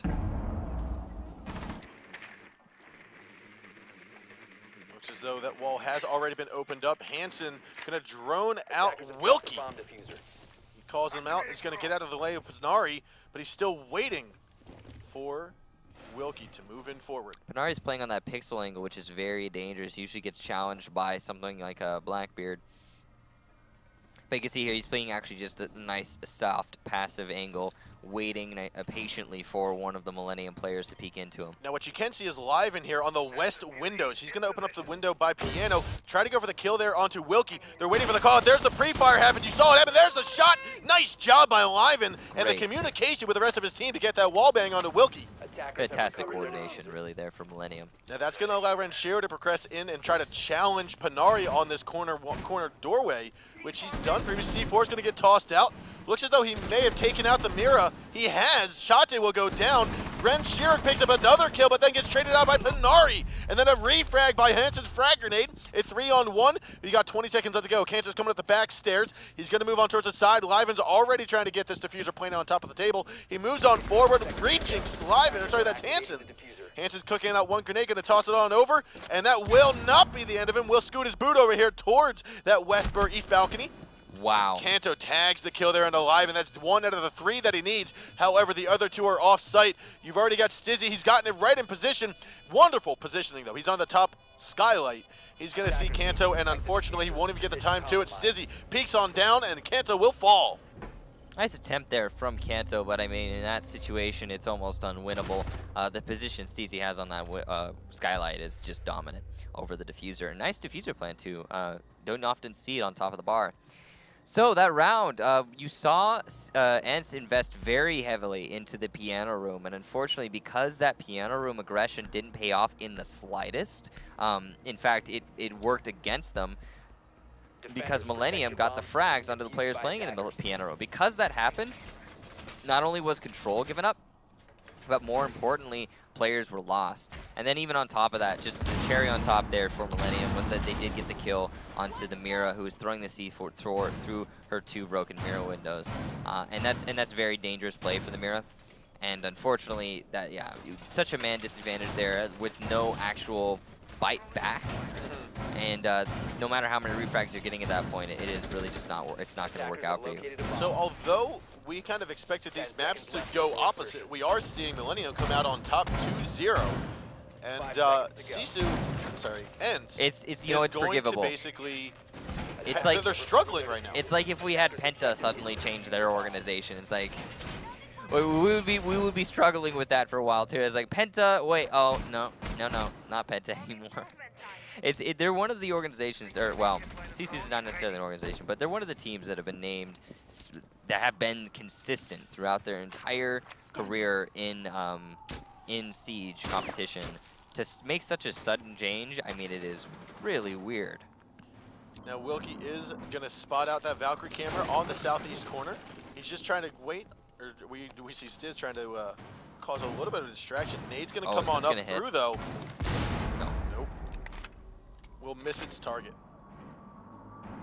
Bomb located by nice nade, I mean, assuming someone's playing close on the windows. Shate is going to push in and take out Yogurts, trading also onto Liven with a double down. Looks like Hansen might get this.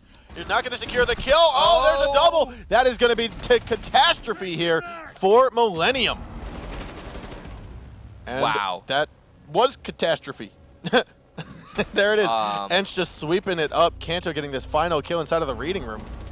Okay, so let's talk about that round. What happened during that round? Woo! Ents, they pressured on from the main balcony. They pressured on from the white stairs. They just kind of walked into B. You saw Shate get that nice double kill. Well, essentially double. Yeah, he actually ended up being a double kill. Got that nice double kill to open things up. And then as Millenium started to collapse onto Shate and where he was coming from in the main hallway, you saw even flanks coming out. Then, you know, that's one player from Ents, and then everyone else from Ents collapsed onto the collapse from Millenium. So at that point, Millenium was at the men's advantage again, and the refractors started coming out. But then Ents just threw themselves into it and won the fights. And that was just chaos. What a push from Ents, though, coming from something from an area where we don't usually see. The so common take on this particular map when it comes to attacking that particular when it comes to attacking that floor is take from top down. Yep. And Ents didn't do that in the slightest. That's why you saw the collapse come from Millenium, is because all of their top floor defenders were like, whoa, whoa, whoa, whoa, whoa, wait a minute. They're in B? What? They're in B? And then they started the rotation.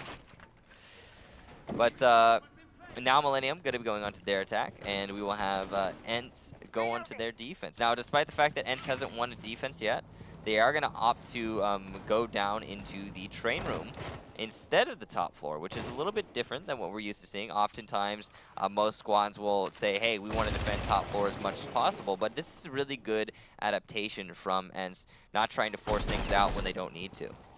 Now, flashbangs are going to go out here. Renshiro is going to try to get some window bangs and miss his target there onto Kanto and Panari.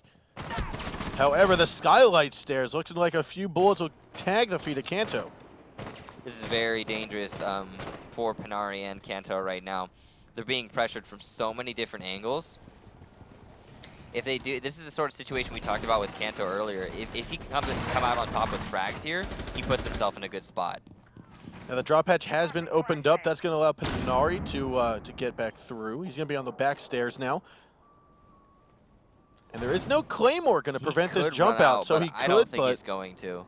He has to assume. A defender has to assume that there's going to be a Claymore out there. Yeah, it's just unsafe and unwise to not. I think Wilkie's going to say, all right, we'll toss one out. I was going to say, he might try to go for the Claymore kill. Now you're probably going to have, you're probably going to have an attacker watch that the whole time. Yogurts is going to take out Kanto on his roam game while Renshiro repels on in. And that is full top-down control, or top-floor control for Millenium now. This is the strat that we talked about earlier being very common on this particular, on this map. Now we will see Millenium, again, like you said, take over top-floor control. All 5 are on above site now, working their way in. And we are going to see Liven trying to hold down the red stairs flank as Stiz is going to hold on to that diffuser. These drop downs being opened up one by one, and you can see they've even opened up the drop down inside the reading room. That means reading room control is in the favor of the attackers now, which doesn't give Ents a lot of room to breathe on this on this defense. Now we are going to have a little engagement here soon between Renshiro and Shate. Shate's actually, I believe, underneath of the stairs, of the red stairs. No, he's actually inside of the cubby on the left side, north side. It looks as though the Valkyrie Kima will get taken out. Shate hears it. He's going to go for a little peek, but decide, I got to tuck myself in. I have to stay put. And it looks as though Shate will hear the shots from Blackbeard. Renshiro's still trying to figure out where is all this coming from. 15 seconds left. He's now going to take another quick look. 10 seconds left to go. Stiz is going to have that diffuser. Shate's going to get tagged with a couple bullets. Move on towards here, and Shiro's going to be ready for it. And now to 3 on 5. 2 seconds, 1 second left to go. The defenders will not prevent the diffuser from getting planted. Boonty and Panari going to have to move on in and try to stop this and get this re-takeover happening onto the bomb site. Now it looks as though Panari had no idea where anything was going. Boonty, though, will take out Stiz and will fall to Renshiro, still on these red stairs. I believe there was a 3 or 4K from Renshiro this round. Yeah, good pressure there from Renshiro on that main red hallway. And unfortunately, because those holes were opened up by the defenders, it disallowed a rotation to try and deny the diffuser plant in the corner of wheel room. And that's just some great lockout work from Millenium, reading into that setup and playing to or against its weaknesses. Yeah, and I mean, they've definitely been upping their game from what we saw on Oregon. Like, Millenium seems to be doing very well here. Yeah, they really have come into their own. I mean, they seem just stronger, more empowered, and that's good to see because the Millenium that we were seeing on Oregon, for whatever reason, just kind of didn't seem like the Millenium we've known from the past. Now we are going to see this top floor bomb site yet again. The Echo and Smoke are both going to get played out here. And we talked about the benefit between the two and the kind of the differences of them. With Echo being able to sit all the way on A site unexposed and use that yokai to prevent a plant on B. Yeah, I know. Both of those operators provide quite a lot of disruption to deny the diffused plant. And the diffused plants happen in such common places these days, especially on this floor, that it really doesn't take a lot to have your yokai drone in the right spot or have even a pre-placed gas canister. It's pretty common sense at this point. So, going to be bringing both of them. Lots of disruption going to be happening for Millenium. They're also bringing both the information gatherers, the Valkyrie and the Mira, and then the Jaeger for that just raw killing power and stopping those nades.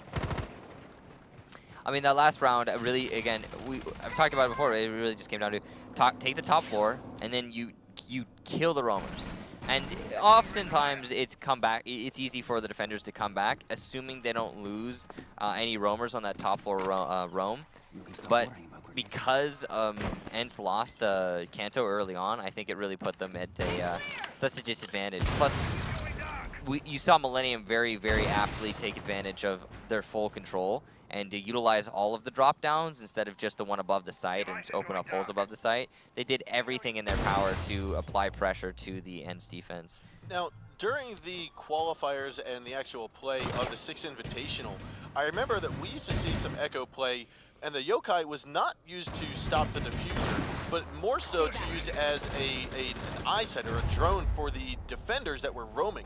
We haven't seen much of that in the past few seasons. I mean, the yokai drone is so easy to utilize in really any way you want. There's a ton of options.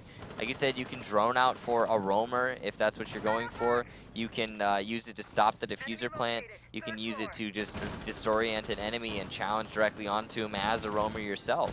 Because the options abound. I mean, it's very versatile utility. And you saw the engagement between Panari and Hanson at the top of Red Stairs from Cigar Lounge, and it looks as though he will come out on top. Kanto and Shate, though, will answer with their own kills, Yogurt being the last of them to drop.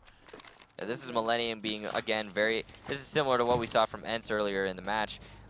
Millenium being way too aggressive inside of that piano room and losing too many people early on in this round. It would be hard for ENCE to lose this round now moving forward. They do have Overwatch coverage by Boonsy, however, he's going to rotate off, go down Red Stairs. Kanto, no more breaching charges left, but with 2 stun grenades, he would be able to make a push should he feel it. And there is the push. He's going to go for the shot. Tags one there under the dome of Renshiro. Will spot Liven, looks onto the side, baits out Stiz, and Stiz will answer with his own shots. Liven, though, will fall to Boonsy. Now the last man alive is going to be that Valkyrie who came on out of the bathroom down here by the Cocktail Lounge entrance. He's out by the site, by A site. More bullets going to go flying from that bearing 9 of Shate and take him on out. We are going to have ENCE win round number 5. They are still trailing by 1 round, though, here on Cafe. I really love the play that's coming out from ENCE here. They never get discouraged, and they just make the aggressive pushes that you often don't see happen in the Pro League. A lot of teams will just freeze up when they're in a 3-1 deficit. They'll just freeze up. They'll be like, all right, I can't play the way that I want to play. I'm just going to go ahead and play the slow methodical and wait for the other team to give me the opportunities. And we're seeing the exact opposite come out from ENCE here. They are forcing things out, and this is a totally new mentality from them. And I cannot talk enough about how amazing it is to see them really just going, hey, we're going to fight you. We're going to fight you. And when they lose rounds, it's because they lost their fights. And that is not only great for them as a team, but also counter to the entire meta that we live in right now. The entire meta in the Pro League, as of this moment, where we exist, is only taking unlosable fights. Just going into things that you know, challenging angles that you know you can't lose, using operators that give you such a distinct advantage you know you can't lose, and just trying to only fight when it's a sure thing. And ENCE is not doing that, and it's working for them. They're challenging the meta, if you will. Yeah, and Millenium also, at the same time, Millennium's doing something very similar. It's a little bit more typical into the, oh wow, this play. Oh, he's gonna be very aggressive. That's However, the spawns here, Yogurt's coming out of Christmas, will get Kanto as he heard the repel from Liven. Just some bad timing there from Kanto. Definitely bad timing, but again, if Yogurt's was not there, Liven was not in a position to rotate around because we had the long angle being taken by Kanto. And the one tap there, just off the dome there, Shate Renshiro will pick up another kill here. And now it's definitely Millennium's round to lose here. This is probably going to be match point, but anything's possible, and could make this comeback happen. However, it really is, again, you can easily... Uh-oh. Fair Fight has banned by BattleEye. That's not a good one. Oh, however, getting back to the game here, Panari, good Valkyrie camera, going to spot anyone trying to repel inside of Piano. Peace out. Anyway, yeah. So Millennium's round to lose here, but you could it's attributed oh, and to... a great nade getting tossed up onto the jewelry cabinet of Cigar, and we will have Hansen walking away on that, and unfortunately Wilkie will not have legs to walk. Oh, it might not have been 11 me lead. A mistake. Oh no. Renshiro gets another kill there on Boonty. We're going to see a little engagement here between Panari and Renshiro. Renshiro again coming out on top. Engagement after engagement after engagement. He's been really stepping up for his team on this map with his Blackbeard play. I think it was a 3 or 4K from him again. Yeah, and now we're on match point, round 7. In favor of Millennium. Millennium looking to bring it to map number 3. ENCE has really got to step it up here. They are going to have to attack onto a bar cocktail lounge defense, and this is the harder of the two sites typically to attack. It's where they've been less successful, so maybe, just maybe, Millennium will just lock out Cafe and bring it to Chalet. I mean, we are going to have that IQ come out from Wilkie again, which we've seen him play, and it's actually been quite useful getting rid of some of the Valkyrie cameras. We saw in Oregon how useful it was. And I'm hoping that we'll still see some of that, but there is no Valkyrie. There's not going to be a yokai. The only typical spots that you're going to be able to utilize this IQ device is to spot out pre-placed gas grenades or mute jammers or ADSs. I mean, the band of brothers you're going to know, obviously.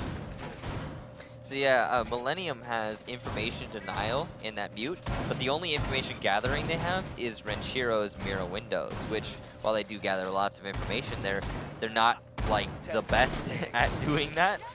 Typically, an Echo Drone or Valkyrie cams are going to be a little bit superior in the information they can gather, as mirror windows are just, you put them down and then they see what they see.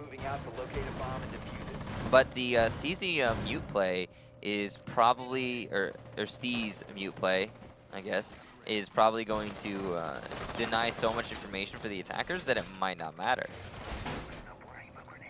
We often see when mute is, wow, look at this angle from Abunsi trying to establish some control over reading room early on. We've seen this happen before a couple times, where you'll put a Ash, or I guess in this case maybe an IQ, inside the reading room. That can apply a lot of vertical pressure onto the freezer when the push of it inevitably comes from the cigar lounge. I like also that Kanto is trying to support his teammate here with this angle. This is going to cut off the rotation into reading room from White Stairs for the defenders. Covering all their bases here, ENCE rather, despite the fact that all of the Millennium players are on the site right now. They obviously are not omniscient, and they do not know that. Boonty is here on the east window. He's going to take a couple shots there towards Jaeger. That's Yogurt. But I don't think he realizes there's anyone on that drop hatch just yet. Liven going to be back by the drywall. Very, very narrowly dodging death there from Yogurts.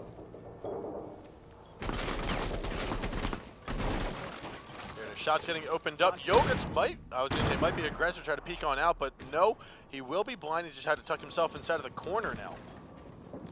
Nade will come on out. Yogurt's gonna have to run away. If it was cooked just a little bit longer, Will could be walking away with a frag kill. I think actually a little bit less. I think it detonated before it got to the Jaeger, which is unfortunate for the IQ. A bomb has been located. I think that's, wow.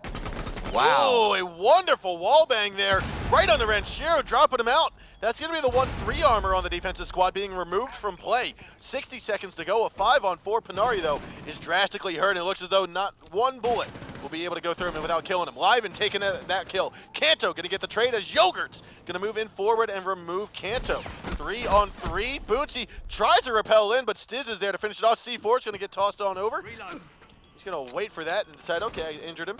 Let's just go and pick it back up. However, ooh, a great headshot by Wilkie. And he's got to try to ace this, or he's not ace it. He's going to try to get this clutch here. Goes for the pistol kill. Yogurt only having one bullet to kill him.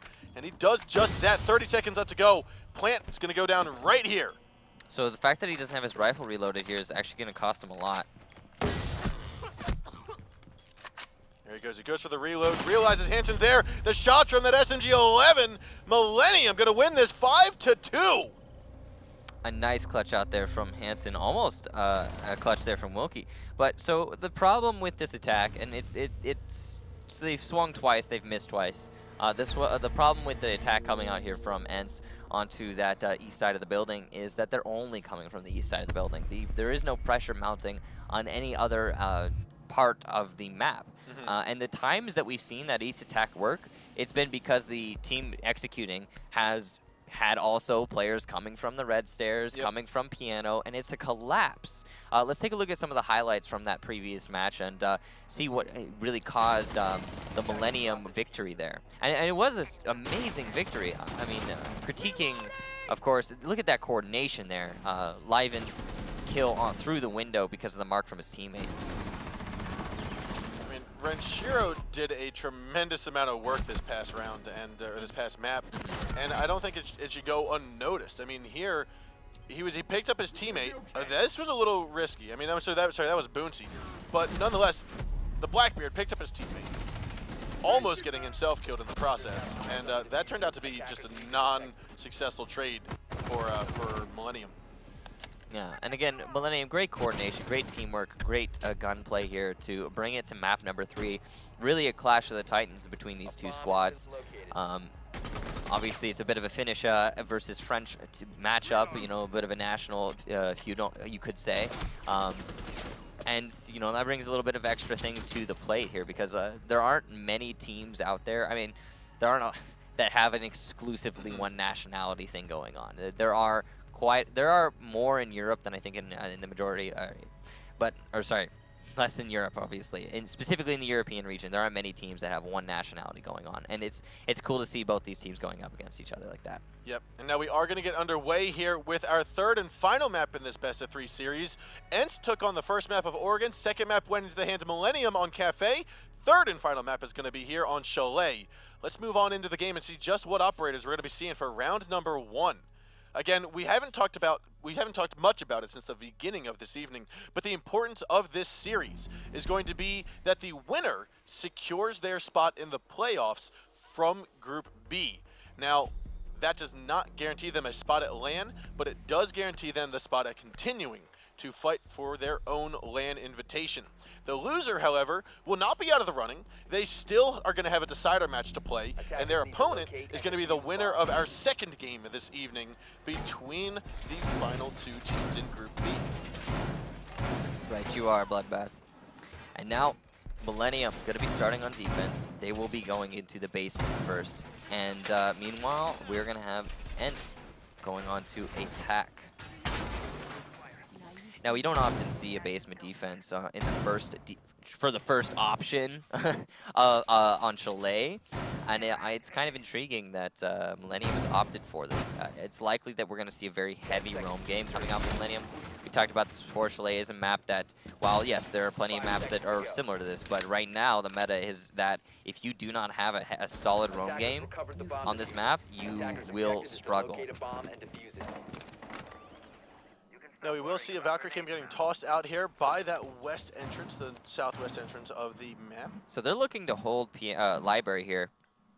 And Library is actually deceptively easy to hold because The only way to get onto that balcony you see that's outside a library where the attackers can then apply pressure to the library itself directly is via that ladder on the balcony. And you can cover the ladder by simply peeking it, and nobody can challenge. You can't have your gun out while you're climbing a ladder, so it's very dangerous to try and get that pressure. He's going to get tossed in by Panari, though, and might tag it. There it is, right on his Stiz. You saw him with it, and it just landed right over top the window, right into the cubby. They removed him from play. Yogurt's also taking quite a bit of damage here. I don't know exactly from who. I think that was the nade earlier in the round, the first nade from Sledge.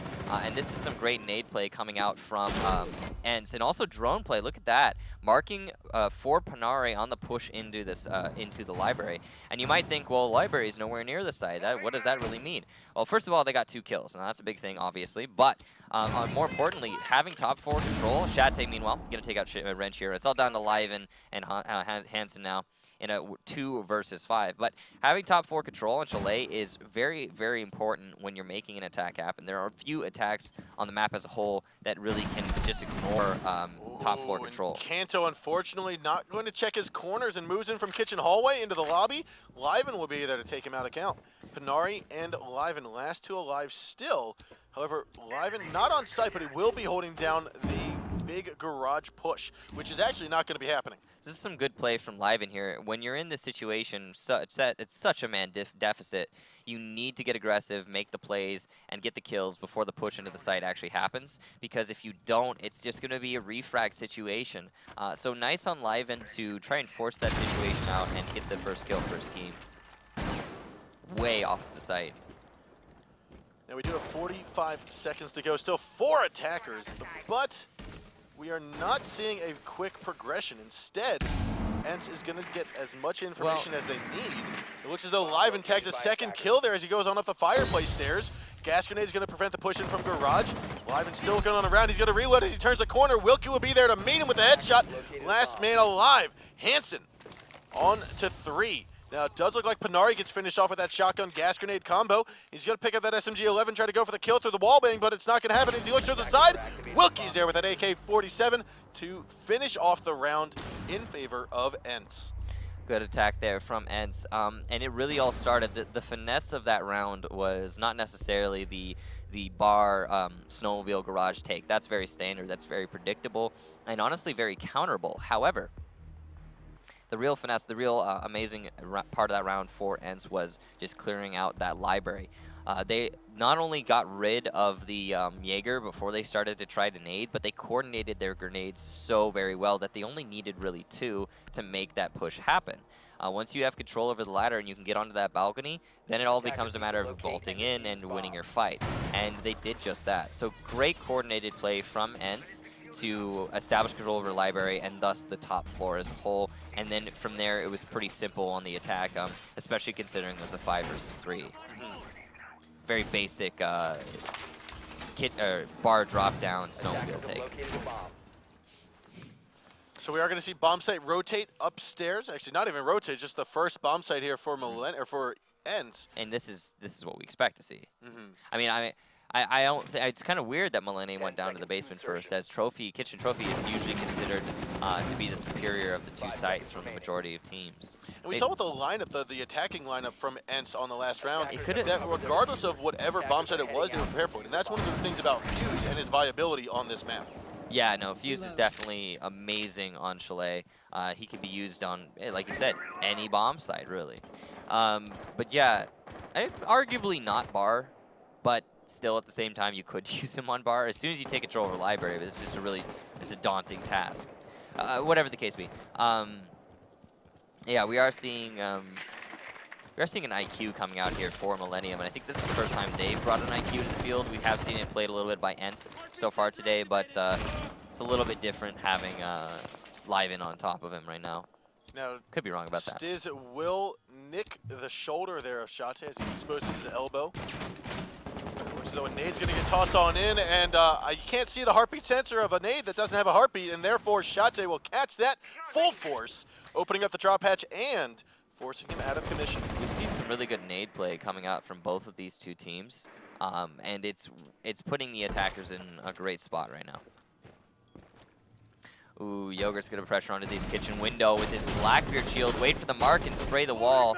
He will lay down a couple bullets onto Wilkie and light him up, but he will not secure the kill. Kanto still with a very aggressive roam onto the chimney and library area. And this is gonna waste a ton of time for Millenium. Kanto's very good at juggling the angles of the chimney and library hallway. And we'll see if he manages to stay alive long enough to stall at this round. Wilkie with a great flank down here. He's got C4, so as soon as someone vaults in through that window, he's going to be able to take him out from below. I don't believe there's C4, or I don't believe there's a Claymore either, so that means Wilkie will be able to push out. The biggest downside is that he's a 2-speed, not a 3-speed, and so right now Wilkie's just waiting for that information, but he could peek on around and grab off Blackbeard as well as IQ. IQ's on her drone right now. If there's a time to go, it is a time right now. And he's still waiting for that shot for the drone to go, for the push to come in through the window. He's taking a look on out with 45 seconds to go. Toss up that C4, see if you can get this kill. If not, then it's time to push out of the doorway. Kanto, he's rotated on out of the library. You're looking for Hansen. Hansen's inside of the middle office. He's going to peek himself around, but the side of the site going to collapse onto it, and it looks as though Kanto finally gets the kill.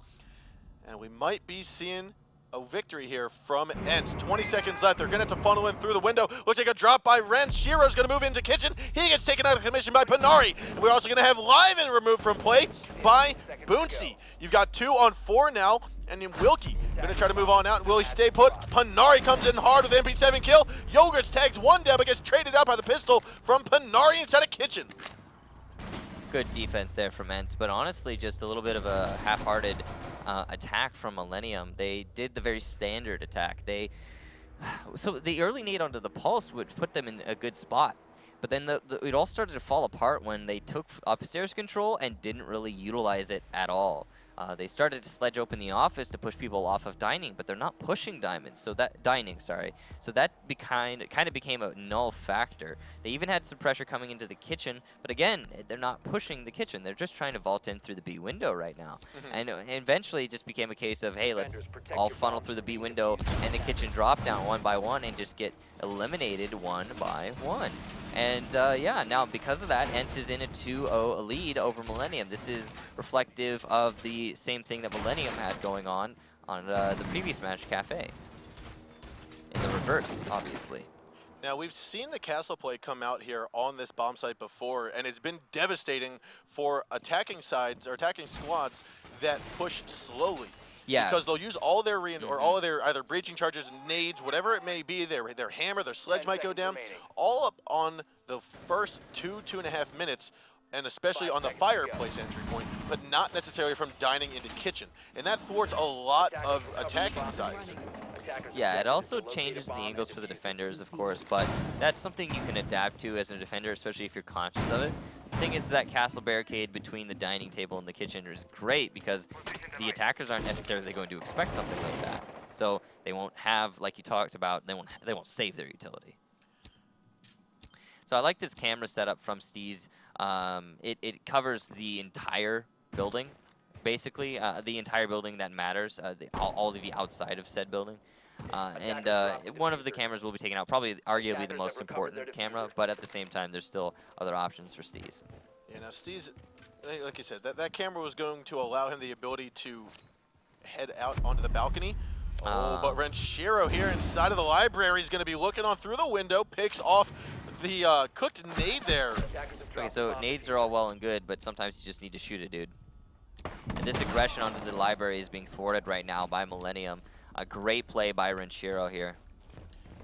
Now Renshiro, like I said, did down Shate. He's going to hop off the balcony, though, and get picked back up. Diffuser, however, is here, so if Renshiro holds on to this, that's most likely going to be round. Well, they don't know that the diffuser's there. They haven't seen it yet, but yeah, as long as Renshiro maintains control over this library balcony. There it is. There's going to be Shate falling, and I think Renshiro's got to get the idea. Why are they continuing to push up here? Is there something that happened? And it looks like he might just be staying there for now.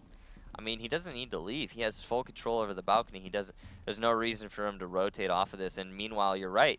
ENCE, they have to apply pressure here. Oh, he needed to do was just shoot on through. He's going to snag a couple onto Wilkie. C4's going to come out, and boom, there will go Kanto. Wilkie will fall to Yogurts, and there's only one member left alive. It's going to be Boonty. He's just foregoing that diffuser, saying, look, I am a Blackbeard on a mission. I have 5 defenders I need to kill, and unfortunately, I don't think he's going to be able to do it. 50 seconds left on the board here. Tries to go for the shots there under Renshiro. Pistol kill is going to come on out. I think the Deagle might swing out forward. No, Renshiro is going to bring that 5-7 to the mix, and we are going to have Boonty fall. Great defense there from Millenium. Renshiro really just drawing a line in the sand in that library, locking it out, and just soloing the End's attack. And you can attribute that to the fact that he just played the angle well. It's very difficult to get the perfect angle to defend library, and it looks like Renshiro really just found it. And that was pretty much the extent of that round. Now moving forward, Ents is going to be going into the basement as they were successful defending their kitchen trophy, and we will have Millenium going back onto attack. You're seeing Panari there on Ents. Come out swinging hard here. It's 5 kills, only 3 rounds in. Yeah, this is pretty early into this map. Pretty early. And Millenium, though, they are more spread out, more even in their kills. 1, 2, and 3 across the board.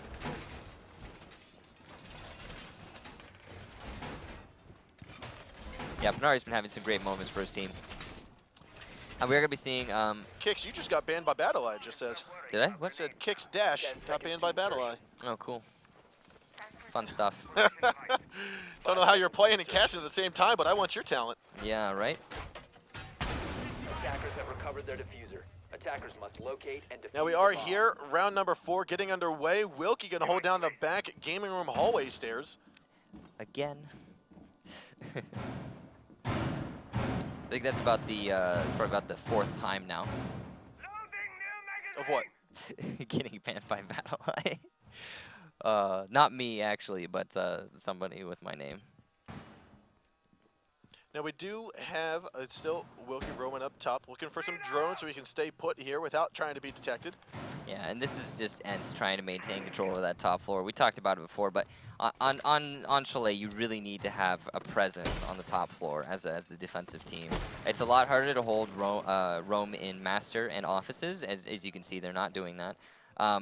But it is really easy to hold down that library. And from the library, you can apply pressure to the offices and, well, the office, I guess, and the Master.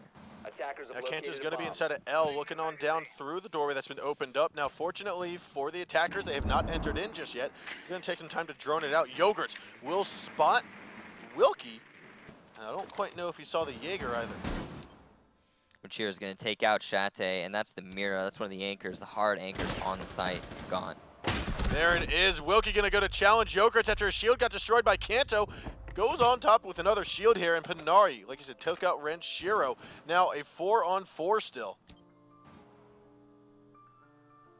Looking here, we are still going to see Yogurt try to challenge Kanto. Kanto going to say, let's back on out of here. Head downstairs, recuperate. Now the majority of this push from Millenium looks like it might be through Big Garage. They're kind of foregoing the snowmobile. This is a really good Twitch drone. It actually could kill Panari, but no, it gets taken out. Very close there, though. Looks like Boonty will be downed for the count. Panari going to try to pick him up. If Stiz goes for the look, he might see it. Oh, bad timing, unfortunately. Not getting aggressive enough there. Will not be able to secure the kill. Ooh, he sees him, but Boonty just unfortunately not able to land the kills, nor Stiz. You got a 4-on-4 now. Diffuser still in the hands there of Stiz. He's placed out his flashbang's going to go for the foot shot there onto Boonty, but misses his target. It's amazing that he's not being killed off by the gas grenade, but finally, Boonty will fall after this long engagement, this long skirmish here. And we are going to have Liven try to push in from the closet, or from the basement hallway. This can be that cubby push. Now there are 2 members from Ents looking for the shot. Stiz will come out on top into that engagement, and it looks as though we have another one here. Kanto taking him out in the trade. Yogurt and Liven getting the last 2 kills. Millenium goes up on this round number 4. Great collapse there from Millenium. They really did just establish control over that roam game. They didn't force it out too terribly much. You know, they didn't go full dedication, but they contained it. And then when they were just pushing in through the, we've talked about before, there are a couple takes on this map where you can simply contain the roam game, and you don't have to worry about completely controlling it. And one of those takes is from the wine cellar, and that's exactly what we saw Millenium commit themselves to here, and it worked out great for them. Again, when you're coming to a case of refrag, refrag, refrag, it's just man advantage always wins, and we did have Millenium instead man advantage there. Now the score has evened out significantly here between the completely here between these two teams. It was very much in the favor of ENCE Esports earlier on in this map, but the comeback from Millenium 2 rounds in a row. Now, taking a look here, we're not seeing much variation in how we've seen Chalet played over the past season or two. I mean, we're still having the mirror come out. It's obviously one of the biggest assets. So the basement hold here is very, we'll say, similar in some aspects with the Mira and how Mira has made the basement of Oregon more viable. You're now able to get these mirror placements inside of the closet of Wine Cellar or inside of the half wall of Wine Cellar, and able to see more of the site without actually being inside of it. Yeah, the mirror windows being introduced to the meta really do influence it quite a lot. And you can see here a nice little, just a little bit of aggressive play going to be coming out from Hansen here onto the closet towards the alleyway. Now, that smoke using his shotgun and the SMG-11 and even his gas canisters to play that tight angle very soundly by himself. And challenging him is very difficult. You need, flashbangs, nades. You need something disruptive that's going to be able to get him out of it. Because if you go into a one-on-one engagement with him, he's almost certainly going to win in that situation. And meanwhile, they're going to pressure onto this master office area and try to take control of the roam game upstairs. And there isn't actually one coming out from Millenium right now, which is somewhat interesting. It's a little bit different. A lot of control being forfeited here for Millenium. It might work to the favor of ENCE if they get aggressive on it and notice that, hey, there's nobody roaming. And it looks like they've done just that. Now, Liven was on the back stairs by the bar and gaming room. It looks as though he might have rotated back all the way. Renshiro, however, will come up into the bar. He takes out one drone. And this is actually a little bit of a different type of hold than we've seen previously. Wanting to make sure that this bar drop hatch does not get opened up, or at least not taken advantage of by ENCE. And we do not see the fuse coming out from ENCE like we saw in round number 1. And I figure in this particular spot, it'd actually be useful because you can place one on the balcony right above fireplace. That will go down into bar, clear out the Mira, which is Renshiro. You can see that angle there opened up by Ash. He's going to see those batteries on the main small garage. And that's going to allow Thermite now to walk around to small garage and open it up. This is the same attack that ENCE has used before on this particular floor. We've got Liven inside of the cubby. Now Kanto sees him. No, what are you doing? Oh, and he gets the little pixel angle shot. Liven just on his camera. His camera was a little bit too low. Didn't see the bullets flying his way. Boonsy will also pick up a shot there on a Yogurts. 5-on-3. Very risky play there from Liven. Unfortunately, not going to pay off for him staying on his camera. Do we still have the 3 members left? Renshiro, Stiz, and Hansen all here downstairs. Renshiro got all the way back from bar, and he will be removed there by Panari. Kanto then going to swing on in through blue. Hansen going to still try to stay alive against Wilkie. Now the shotgun play comes on out. Gaskin is going to stop most of the push from the fireplace stairs, but Shate is going to say no, and he goes down. However, not out just yet. Stiz picks up that kill into Boonsy. You've got one man down. Panari and Kanto Raketti, the last two alive, and as he drops in through the connecting hops, we are going to see Panari win that shot. And we will have ENCE come out on top. Great attack round there from ENCE, and attempted a collapse from Millenium. Unfortunately, ENCE was ready for those roamers to be coming back to the site. And it was interesting, it was a bit of a late roam coming out from Millenium. It's usually that you have a committed roam inside the library, but just a rotation through the back hallway and towards the wine cellar. Unfortunately, was not enough for Millenium to make that comeback happen. And just a very standard, standard take there from ENCE. Coming into the library, coming onto the drop downs, and pressuring into the snowmobile.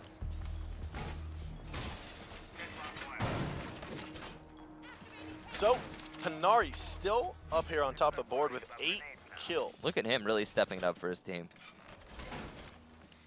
Panari is one of those players that was more recently brought onto the roster for ENCE.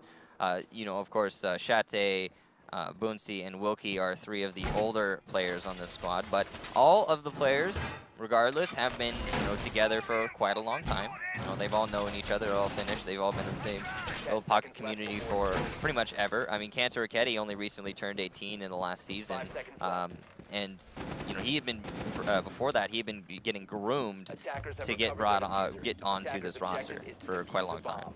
So, talking about ENCE and their Finnish lineup, their Finnish community, and what they tend to stick with, I think it has helped, but also possibly been detrimental to their play. So I think it's helped and been a benefit to their play more so than not. But basically what I'm getting at is that being restricted, if one of your requirements is you have to be a Finnish player, you have to at least speak the Finnish language, that's going to dwindle down their player pool drastically in the EU scene. Yeah, but so you know, at the same time, though, it forces you to stick together because you realize that there's not that much extravagant talent out there. So when you find a great player, you have to work through the hurdles of being with them to finally get them to be on the team and stick with it, work through all the different hurdles. And you could probably attribute that that to the success of ENCE over their history. But, you know, at the same time, I say success, they've also had the fact that they've been to every single land but never won one.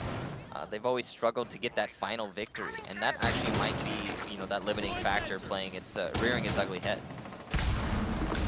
Drop edge is going to get opened up. C4 from Shate is going to come on out, not tag its target, as we do have Buck trying to drop on out of the windowsill. Gets on back in, and it looks like Shate sees the shots but misses them. And unfortunately, that's going to be one opportunity that I don't think Millenium's going to give him yet again.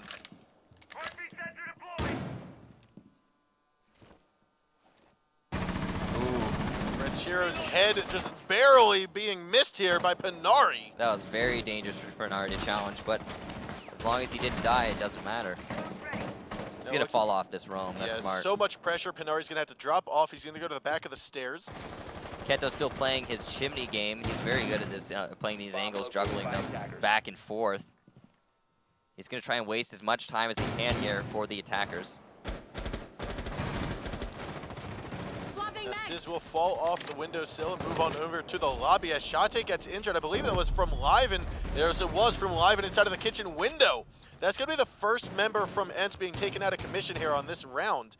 Boonsey's still going to try to hold down the fort here. Gas Grenade's going to go mount. That's going to get Blackbeard off the window. Oh, and Kanto going to be shooting on through the window still. He'll down Renchiro. He can't have known, though. He doesn't know that. He does not, however, we will see. Oh, Blackbeard. Sorry, that was going to be Buck.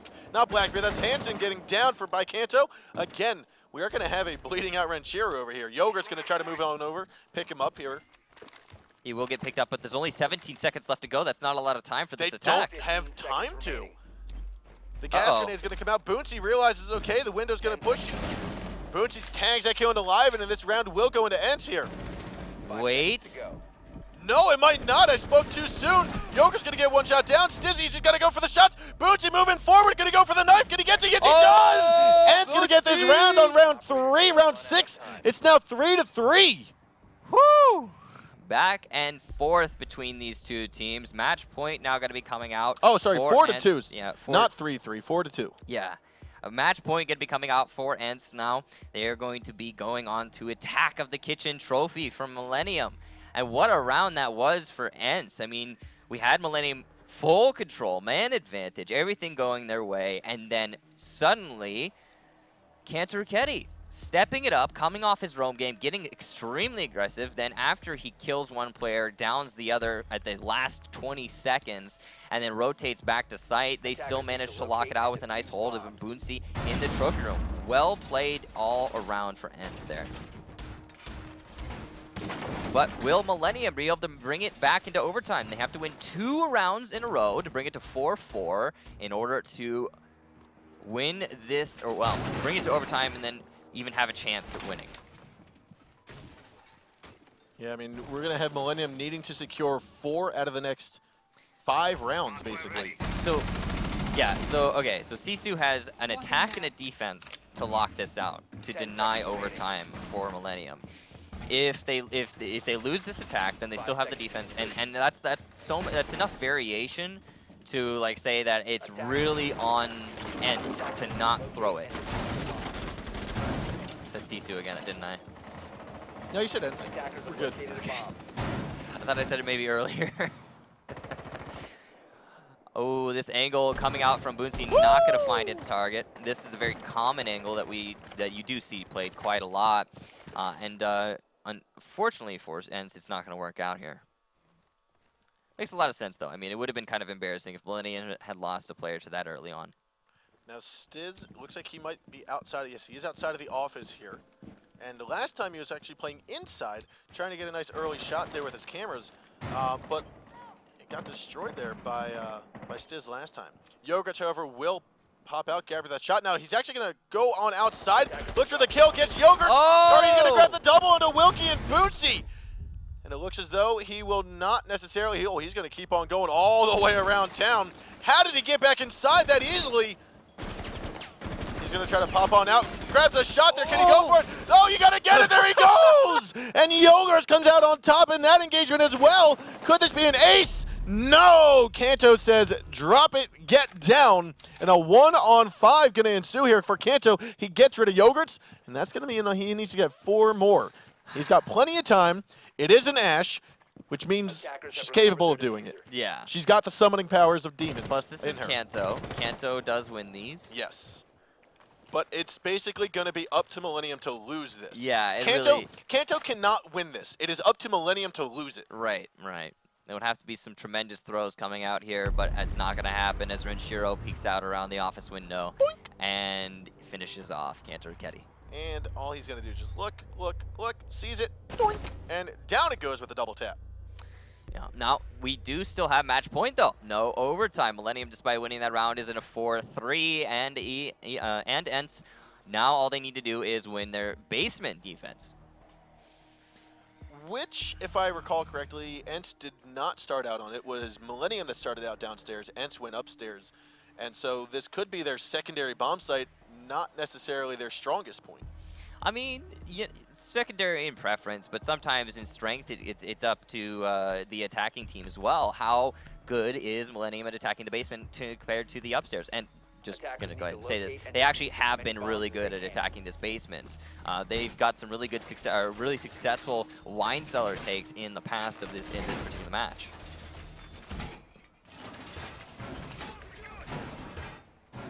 Now, we are going to see here, like I said, Ents go downstairs. The Yokai, the Echo play, is going to come out of the woodwork, which I don't recall seeing the last time Ents was down here. Yeah, the Echo is going to be just for that extra layer of disruption. Oh, we talked about this before. He's really good at denying the defuse plan. We have... 10 seconds remaining. I mean, the way that Millenium's been attacking this, again, has been mostly from the wine cellar.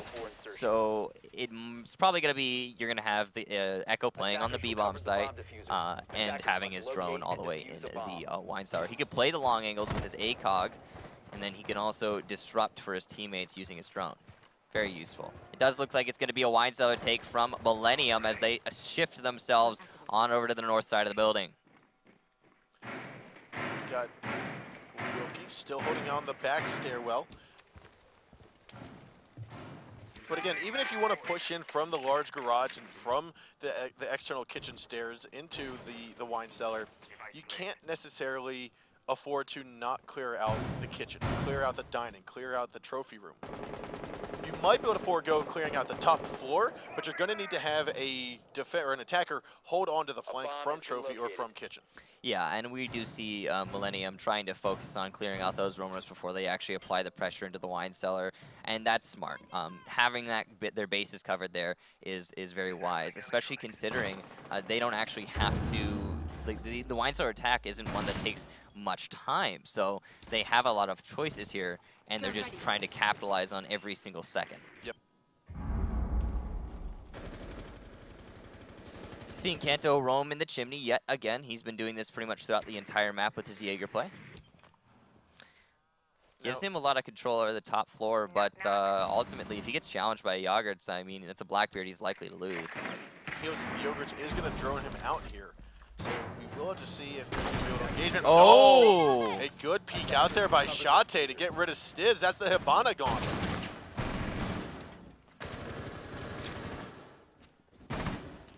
Woo! And the C4 toss, and Lyman gets his face slammed right into the reinforced wall. Shate comes out on top in that one as well. That's going to be a 2K for him to start off this round. I say start, but there's only a third left. It's a 5-on-3 now, and Ent could just finish this off here nice and easy. Hansen's going to come out with a big kill there on a Panaria, though, trying to get man count back into his favor. However, he's still one man down, and it looks as though Shate going to go for a 3K. Cannot get the kill there onto Yogurts, however. Broke the shield. At least there's that. 46 seconds left to go. The diffuser is down in the back alley. And now Millennium's really running out of options here. We are going to have Shate inside of that wine cellar closet yet again. Nade's going to go out. That's EMPs first. That's going to get rid of some of the ADSs. Now we might see some flashbangs go throwing in, possibly a frag grenade from Hansen, but we now are going to witness Shate again trying to hold down the fort here. He's looking for Ranchero. He knows that the shots are coming in through. Ranchero's going to pick this up, move on to the side. He's going to get that kill there on Shate, and we have 15 seconds to go. We're going to need Millennium to push in forward. Kanto trying to come around for the flank. It looks like it might be successful. Yogurts doesn't see him. He's going to be tagged on down, and that's going to be a trade there. Ranchero's going to grab the one on the Bootsy. A 2-on-2. 5 seconds left to go. Diffuser might get planted. He's going for the hip fire shot through the drone hole, and it looks through the drop hatch, and it looks as though we will get the plan trying to go down. The collapse going to come in through. Shoots to the wall. Hansen's going to grab one. Looks like the trade's going to go through. Kanto's going to grab the double kill, and Ent is going to win this best of 3 on the third map. A great clutch there by Kanto Rocchetti to lock out map number 3. Ents will move on as your first seed out of the B group of Europe. Congratulations there for Ent. Again, they've changed organizations. This team was previously known as Sisu for the past 18 months. They've now picked up a new organization. They're known as Ent Esports, and they're here to make a stance for themselves right now, winning one of the most intense closures we've seen to a game so far. Yeah, Millennium really put up a fight in that match. I mean, that was very, very close, despite the fact that Ent definitely stepped up from what we've seen from them in the past. I mean, their gameplay was really on point today. But, you know, credit's due, they did come out on top. They did, and their gameplay was a lot faster. So let's take a look at some of those highlights to just see how quick some of these rounds went. Right. I mean, there was just a lot of instant rushing in. There was a lot of just frags back and forth. Some, like you said earlier on, some great nade game coming out from both sides. Yeah, across the board, really fantastic play from both of these teams. A couple mistakes here and there, of course, from both of them as well, but just top-level play overall. Two, again, titans that clashed in this match. Here was Stiz, and that was the C4 kill to just take out Kanto. Such a, you know, it really was, I think the first map caught Millennium a little bit off guard. I think that's why it was so dominant in the favor of Ents, is because they weren't expecting Ents to be as aggressive as Ents was. But then Millennium read into it, and they're like, okay guys, let's just be a little bit more patient. Let's hold these angles and wait. Because if we, and then they started doing that, and they started winning just based off of, oh, here it is. That was that fantastic clutch from Kanto and Boonsy. Well played to them. And once they started doing that, oh. Yogurt's 4K here. I don't know what was going through his mind, but whatever it was, he just needed to keep it going. And it worked out great for him. This little shindig here. Now he did, I don't think he did come out on top in this, I think, right? Yeah, he did. Right there. He did win that. He got the 4K. Or I believe it was a 4K there for him. Very well played.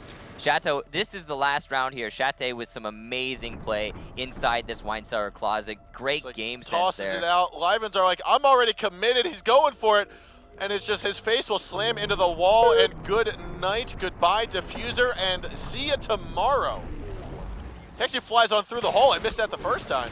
That's just some great play there from everybody on Ents to lock it out in the last round.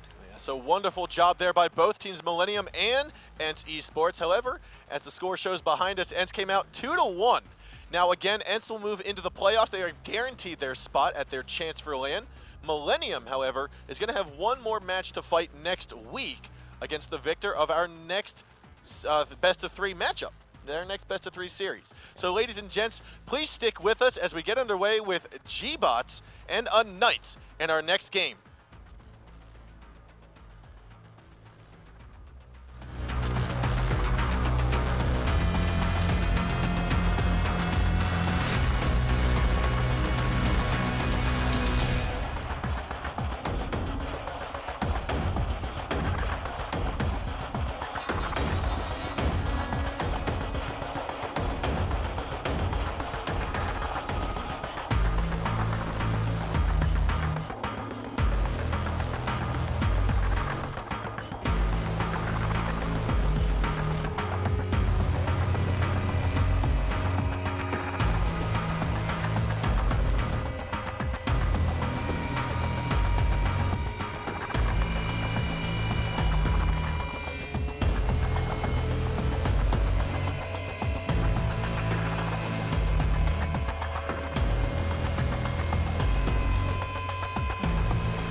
Welcome back, ladies and gentlemen, to the fourth play day, the fourth week here for the Rainbow Six Pro League of the European region. My name is Sean Bloodbath Rosenbaum. Here's Kickstar, and we're ready to get underway with our second matchup of the evening between gBots and unKnights.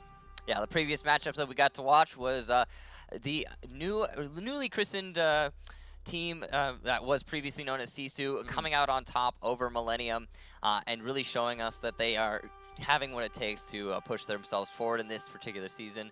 And now we're going to have a great new second match. Yes. So our second matchup, like we said, is going to be unKnights and gBots. Now, gBots last season made it to the LAN event. One of their first times since the very beginning or the inception of the Pro League. They also made it to the semifinals, which was all very impressive. They should show something different to what we've used to seeing from them. In previous seasons, they've always been coming in like third, fourth sort of spot in the European region. And last season, they really showed they came into their own and pushed themselves into that top spot. Well, not top spot, but they pushed themselves up there. Yeah, they went up against, I think it was Black Dragons.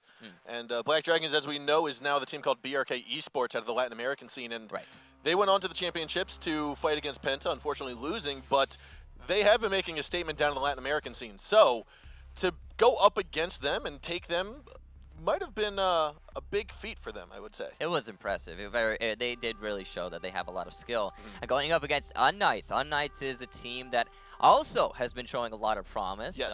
Very coordinated, good teamwork, and aggressive play style there coming from that squad. And this is definitely going to shape up to be a good match. So with that, we do have another interview lined up for you guys. It's going to be with unKnights. It's going to be with Hicks. Let's move on over to him. Hicks, how are you doing today? Hello, I'm doing great. How about you? Doing fabulous. Thank you for joining us. So with your matchup from 2 weeks ago, unfortunately, though, you didn't win, but you're here with us today and you're ready to go up against gBots. What has your team done to prepare for today's matchup? What things have you looked at or things have you done to prepare? We take time to watch VOD, to look for our mistakes, to perform our gameplay. We practice a lot to prepare this match, and we are really confident. Are there any position or role changes that you went back after doing research and said we think we might need to change some of the tactics our team is doing? Yeah, but just some details, so not huge changes. So just minor aspects. Yeah. Awesome, great. Is there anything else you would like to mention or talk about before we close out on the interview here? No, just want to thank all of you, Ubisoft, unKnights, all the Pro League staff, and that's all. Great. Thank you, Hicks, for joining us, and good luck to your team today. Thanks. Bye. Thank you. So, unKnights, they're ready to go. They've done their research. Hopefully, they are going to put up a match against gBots today. Yeah, and here is their roster. unKnights, Chaoxys, Hicks, Spoken, Voy, and Jock. And if they have put in their study, it could work very well for them. I mean, gBots is a team that hasn't changed a whole lot. They tend to play to a little bit of an older meta, whereas unKnights is a very aggressive team that plays on the fly.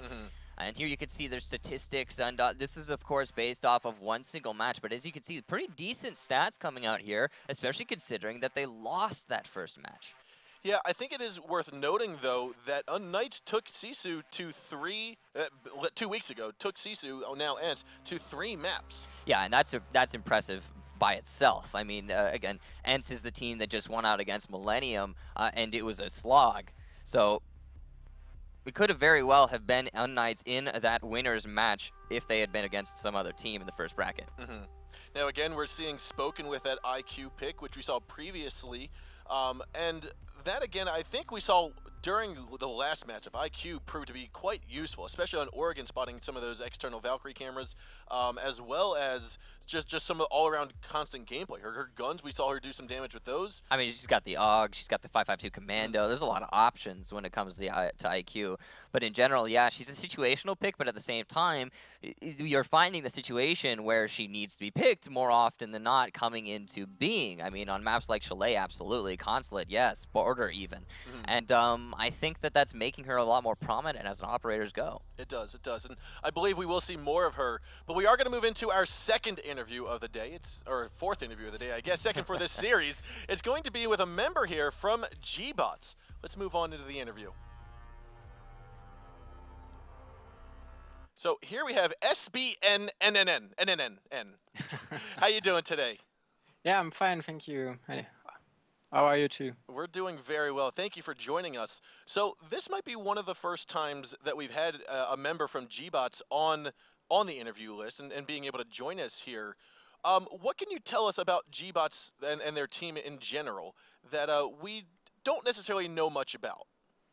So first, my players didn't come on interviews because they don't speak English very well, and they excuse them for about that because they really want to share with the community, and they don't want the community to think they don't like them. So gBots is a Spanish organization who is principally based on CSGO, Street Fighter, and then on Rainbow Six now. It's a famous organization in Spain. Awesome. That's really good to hear. And you had mentioned earlier, we had talked offline before the stream, that gBots, while it is a Spanish organization, you do have members from other nationalities? Was that right? Yeah, I am the only one actually. I'm French. Okay. So it's kind of hard sometimes to discuss with a player because I didn't speak Spanish since my high school. Now it's been 10 years. So it's been a long time. Actually, they help me every day to improve my Spanish, and now we are communicating a lot better. That's good to hear. And so your role for the team in particular, is it a captain role? Is it what is the role that you have for gBots? I'm absolutely not the captain with Dread. I'm the coach. Okay. I mean, till recently we didn't add the tools to really have a coach way to have a coach job. Because the specs mod from the game didn't allow just a team view. I mean, if you are on the game as a spectator spec, you are looking to the whole game, not just to your teammates. So due to fair play, it's kind of hard to work. Now we have found a way to work in-game with my players, and I hope in a long-term thing, it will make the game for us better. Awesome. Is there anything else that you'd like to mention before we head on out of the interview today? I would like to thank gBots, of course, to the amazing work they are doing with us, and of course, all the Spanish community was really awesome. I have been warmly welcomed when I entered gBots, and they provide my players a lot of support, which was kind of incredible. Thank you very much. Awesome. Well, thank you for joining us, SBN, and good luck to gBots today. Thank you very much. Thank you. So there it is. That's going to be SBN, the coach for gBots, which sounds like it was a brand new role that they've brought on. And now they're putting more forward of a front face for everyone to see, I guess. Yeah, we're seeing a lot more teams these days bringing coaches to the board, and it really has been helping out with the ones that have that luxury. gBots has Drid, Baraz, Lion, Wesker, and Choi, the same roster they've had the previous season. Not much of a change, I don't think, coming out here. They are very consistent as far as teams go in their strategy, in their roster, in all of their forms of gameplay. And it's shown time and time again in each of their matchups. Yeah, and this is, again, the same lineup that we saw during the Season 1 LAN Finals this past season. And like we said, this is the team that got to the semis. This is the team that got further than ENCE did, and we just watched ENCE beat Millenium. Yeah, ENCE got first rounded, unfortunately. But yeah, no, this is likely, again, despite that, you know, they are going up against unKnights, and unKnights is, we talked about this earlier, they're a team that really, really put it to ENCE to try, you know, pressured them to try and win their match. So this is going to be a really close one. I believe so, and like we've constantly said, the way the bracket structure works, the way the season is designed, the group stages, the decider matches, the playoffs, the LAN event, all of this is determined or is decided to help make this as competitive as possible. The unfortunate losers are removed from the league as soon as possible, I'll say, trying to weed them out. The higher ones move up to the highest tier of play as quickly as possible, and then the middles tend to duke it out there in the decider matches and playoffs. And it's something that I think is really good for the scene, and what we're constantly seeing here. This season, I think you can agree, has been some of the most competitive matches we've seen so far. I mean, arguably every team coming out of Group B for Europe could be, is totally LAN viable. I mean, you've got Millenium, you've got ENCE, you've got gBots, and you've got unKnights, and all four of those teams have really been showing up for this season especially. I mean, I'm thinking about previously and other seasons where we've seen some really competitive matches, such as what we had at the LAN event. I think that was for Season 3. We had Playing Ducks, and at the time was Era Eternity. That was a very competitive match. Okay, that was one match out of the entire season. The season itself wasn't competitive. This season, today, seems the most competitive that we've ever seen. Yeah. Now, we are going to move into our map bans here between unKnights and gBots, so let's take a look at how everything's going to be unfolding today. unKnights going to start off the ban here, and again, we are looking to most likely see a Cafe Oregon border pick. We know that gBots does tend to favor Oregon. That's one of the maps that they've typically excelled on. And I wouldn't necessarily expect to see. Oh, yep, there's gonna be the ban red of unKnights. That's a clear-cut counter ban right there from unKnights. Makes a lot of sense. They did talk about how they've been reviewing their VODs, and it's very clear that they do not want to bring gBots to Oregon. We'll just take that right off the get-go. Right. Now that means if they continue to do bans against gBots, that could mean we could be left with a potential bank. We could be left, obviously, we're most likely going to have a Cafe or border in the mix. Coastline going to get banned out here, most likely. Probably, yeah. I'd say I'd probably leave it to gBots to ban this one. Yeah, they are going to leave it to gBots. There's the bank ban. I don't think gBots is going to want to bring it to Coastline. Could be wrong, though. Usually gBots is, again, they're a very traditional team. They have a little bit of an older meta, a little bit of an older way of conducting themselves, and that's not necessarily a bad thing. It has worked out for them, obviously. Yep. But you know, no, I don't think they're going to want to go to Coastline. So bringing out Bank, that's just a preference ban there from unKnights, and it's going to be Border, Consulate, and Cafe. Which means we're likely to see, I want to say we're probably going to see a Consulate Border. I feel as though Cafe might be the decider map here. I agree. With Border, I feel as though it's going to favor gBots' ability to roam, to rotate, and just play very fluidly like we've seen them do in the past. And same with Consulate. I mean, Consulate's the maps we've constantly talked about where it is all 3 bomb sites viable, a very rotation-heavy map where you can play on all 3 sites, on all 3 bomb sites, or all 3 floors and all 3 bomb sites. And it's something that we've constantly seen come further up into the picks. Yeah. And we'll see where it is that unKnights chooses to go first. They are our first pick of this particular pick stage. They're going to opt to go for Consulate first. gBots, looking like it might be that border ban. Yeah, or that border pick. Probably going to be the border pick. So as we wait for this, thinking about Consulate and unKnights, if I recall correctly, this might have been one of the maps that they played Sisu on, or at the time Sisu played Ents. And yep, there's the border pick from gBots. Cafe will be that decider match. And again, I feel like we're going to see that third map, just like we did last series. No, these two teams are really too close to be able to say definitively one's going to win outright. So it will likely go to our third map on Cafe, but we'll see what exactly happens. unKnights going to pick a Consulate, gBots Border, and Cafe will be decider. So Consulate, Border, Cafe. So with Consulate being our first map, I mean, we constantly talk about how all 3 bomb sites are chosen. Let's talk about the attacking side for difference, because we always talk defense. Talk about attacking side and about how can we'll say favor. How can an attacking squad decide to go, let's go push through Visa down into servers and through into kitchen?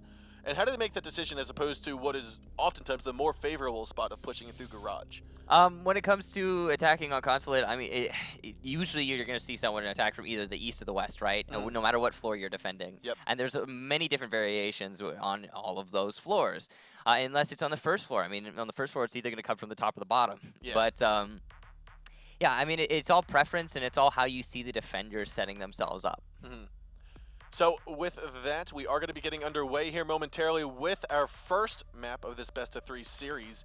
However, thinking about Consulate, here the game's going to start up right now. So we're going to get underway, ladies and gentlemen. Again, right now we are getting here with gBots and unKnights in the first map on Consulate in this best-of-3. Again, the loser, unfortunately, will be out of Season 2 of the Pro League. They will have their chance to get into Season 3 through relegations.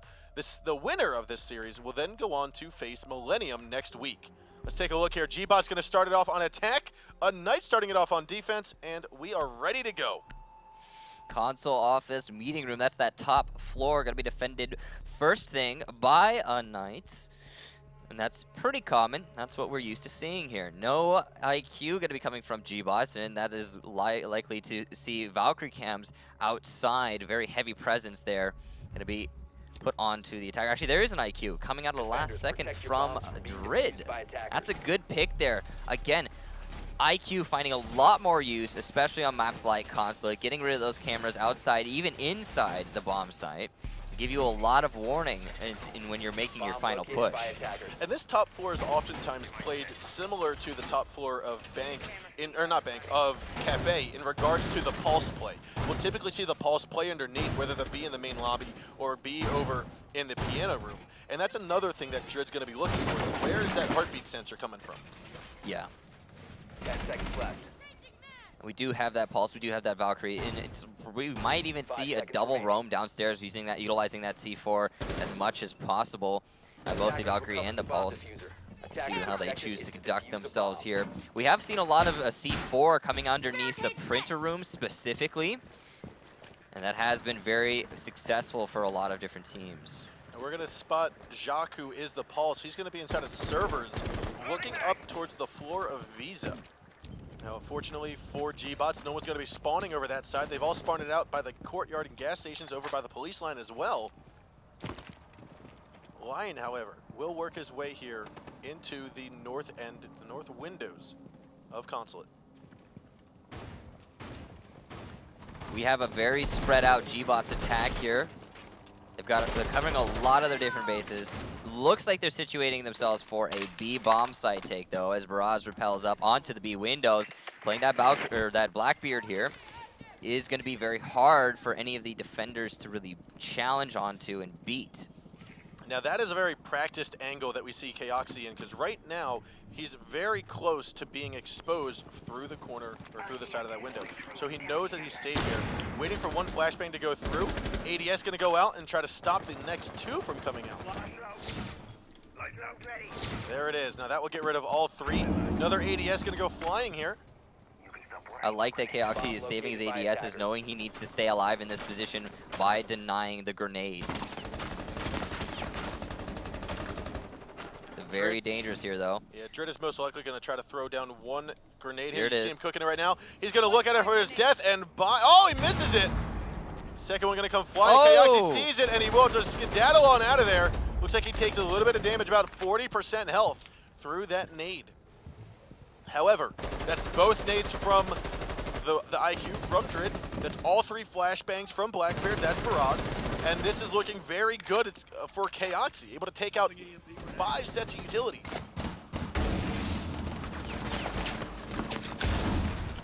We are going to have Voy and Hicks both focusing their attack onto the yellow stairs, where we see Troy and Wesker working.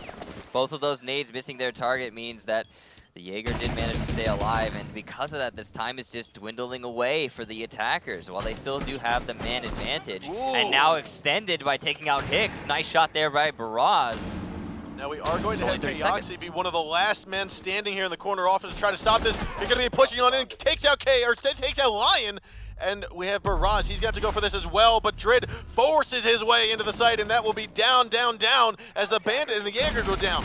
Last man alive is going to be Voy. He's tucked away inside of the bathroom. They know exactly where he is, and it looks like Plant will go down behind the desk. Wesker going to try to be taken out of commission here, and that is successful by Voy. A 1-on-2. There is going to be a collapse, though. A trade, a crossfire. Troy's on the left, Baraz on the left, or on the right side. And we are going to have Voy force his way out. He has to come through here, and unfortunately, he will not win this engagement against Baraz with a head shield. He is stuck. His only attempt is to jump out of the window, but I don't believe he's going to be able to do that. And there it is. Baraz peeks his way forward, grabs a shot there onto Voy. Round one will go into the hands of gBots. Nice and simple attack there from gBots. Pressure the yellow stairs, pressure the B windows, and that's all she wrote. Good attack overall, well executed. Now, there were a couple mistakes being made by unKnights, not covering that yellow stairs rush from the IQ straight onto the Jaeger. I mean, the Jaeger did his job inside B, right? He denied those B windows from 2 different attackers. Unfortunately, the rest of his team on those anchors, they were unable to really stay alive and give him the backup that was necessary to win that round. So, with that being done, we are going to have gBots on defense going upstairs to the same site that we just saw, unfortunately, an unsuccessful hold by unKnights. But unKnights, I think, still have it in them to work out the kinks in that. There was nothing overly drastically wrong with what they were doing. I mean, it was a little bit older, and I say funny to say that I hear that about unKnights, not gBots.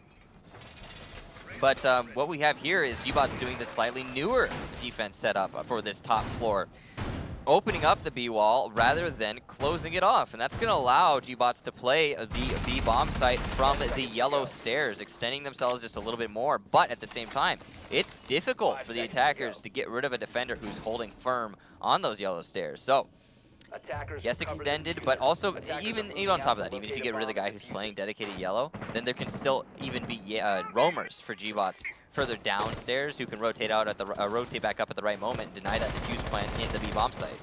Despite that, though, it does look like unKnights is pressuring onto the A bomb site. Different attack here than what we saw gBots execute. Now we are going to see. I mean, thinking about the yellow stairs and how important that is for gBots to hold in this type of setup, it's also not necessarily where we are going to see unKnights push. You just said they're going to be pushing in from admin. They likely have either droned it out and realized, okay, this is their hold. We're just going to go from the other side, not worry about it. Honestly, it's probably just the case that unKnights just likes to take from admin. Most teams, I'd say the majority of the attacks we see on console top floor are into the admin A balcony. I think that's like the primary form of attack we see in this current meta. Now Drid is going to try to get the C4 kill onto Spo. Ooh, he backed off of it. Yeah, he did, unfortunately, and that will leave him free reign of Visa. Choi, however, will be removed, and Spo coming on through to finish him off. He's not going to rush on up those Visa stairs. I think he thinks it's all clear, but Drid is still underneath, so he might want to come up and grab snag a kill. So looks like it's going the same way here. The attackers really establishing themselves very early into the round. On the opposite end of the map, mind you, but still good presence. Now they're putting the buck onto the A balcony rather than the Blackbeard, and that's an interesting choice there by unKnights. But it doesn't look like it's going to matter much as Spo takes out Baraz. Now a 2 versus 5. Now Lion and Drid are going to be the last two alive, and we have Lion inside of the bathroom.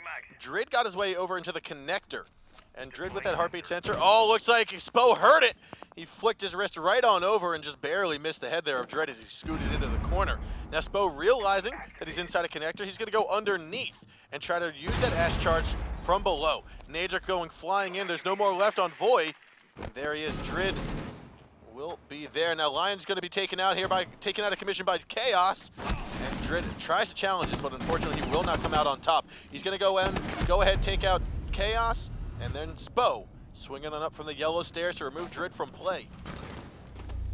Constant trade backs and forth here between these two teams in terms of rounds. Seems like the top floor is a attacker-sided situation. I wonder if we'll see unKnights choose to rotate downstairs or continue to try and slug it out upstairs. It will be a continuation. That is interesting that unKnights is going to try and dedicate themselves to that top floor instead of just, hey, let's go somewhere else. You know, we see that rotation happen a lot of the time throughout the pro. I mean, we just saw it in the previous match when Ents was in on the back foot trying to defend the... Now, we do have a recruit coming out of the mix. Sorry to cut you off here, but we have a recruit here on unKnights. Yeah, it's an interesting decision there to bring a recruit. Probably just want to bring the... Probably just want to bring that extra, possibly barbed wire. I'm not sure exactly what the plan is here. Thinking barbed wire and C4, yeah. So the barbed wire C4 combo. So you can understand why they're doing that, but at the same, it's curious though because you could just bring a Valkyrie. I mean, I get okay. So you want the barbed wire for the site, and you want the C4 for the so they're basically underneath. But and I get it. The MP7 on recruit's not bad. He's a 3-speed too. I mean, there's nothing wrong with him inherently. So basically, what they're giving up is an extra barbed wire in place of the C4. Yeah, but no, what they're really giving up is cameras, because now they don't have cameras on consulate defense. Well, I mean, do you typically have a bandit, or do you have a Valkyrie in this position? A Valkyrie. Yeah, I'd have a Valkyrie right now. I think if you're talking about like a bandit rotation, then that's the castle in all likelihood. No, I'm not talking about bandit rotation. Just in general, bandit bringing his 3 barbed wire is what we tend to see. They really want that C4, as you can see based upon the unKnight defense right now. They are heavily invested downstairs. Like this is and and I say downstairs as in the first floor. This is a first floor hold of the top floor. They've got a lot of roam game going on here. And it's centered around the B bomb site, but it is also centered around that C4 that you have Voy and the Pulse have. But the thing is, again, I get why the barbed wire, but aren't the Valkyrie cams better than the barbed wire? Don't you have to imagine that that is the superior choice there? I mean, we constantly have seen Valkyrie cameras get thrown outside and instantly be taken out of commission, whether that be by Drid's IQ, and maybe that's what they're anticipating. Is the IQ? Yes. Yeah. No. I mean, it makes sense. It makes sense. It might be that gBots reads into this, as they do see the pulse underneath the B bomb site, and instead of going to the A bomb site, they might, or sorry, the B bomb site, they might opt to go for the A bomb site. C4 gets tossed out. Oh, it's gonna do massive damage to Lion and also take out Drid. What a great C4 there from Jock, and it's like you're trying to play from below, but then all of a sudden you don't really need to. You can just C4 elsewhere. Wesker going to trade it back though onto Spo. Wonderful job there. Now Spoken, like you said, will fall, and we are going to have a 4-on-4, although with Lion's health, it's more like a 3-on-4, but he still has a gun in hand and still a beating heart, so he could do some damage still. Yeah, as long as bullets protrude from the barrel of your gun and can hit the head of the enemy, you are still absolutely viable. A bomb has been located. So they are actually, gBots are actually going to continue to pressure onto this B bomb site, despite the fact that there is still C4 underneath to worry about on Voy. Hicks is going to be inside of the connector, looking in towards the corner office, towards that B site. Chaos going to grab one kill there into Choi, and Wesker, unfortunately, will not be able to counterfrag that. Oh no, Lion's going to repel on into Hicks's smokes. smokes. That's the benefit of having a gas grenade against a one-hit point thermite. Wesker's going to slowly creep his way in here into Piano, get a double kill. Woo, onto a good Jock shot and Voy. there. That was a nice little sneak there, but unfortunately, Chaos takes out Baraz, and now it's a 1 versus 2. So despite the fact that he got that kill and dealt with the C4, it's you know, he's still got to go up the stairs with the barbed wire. Yep, and Chaos is just going to wait for it, goes for the wall bang, and instantly just annihilates Wesker after that beautiful double kill we saw him have. Yeah, that was good creep up there from Wesker, coming up from behind of the 2 defenders from those yellow stairs. They obviously were not expecting that. Well played to him. All the same, now that is the first upstairs defense 1 out of the 3, and now we are going to be seeing gBots. Are they going to continue? Yes, they are going to force out that upstairs. Now, again, they have been unsuccessful thus far on this top floor defense, and unKnights is the only team that has actually made it work.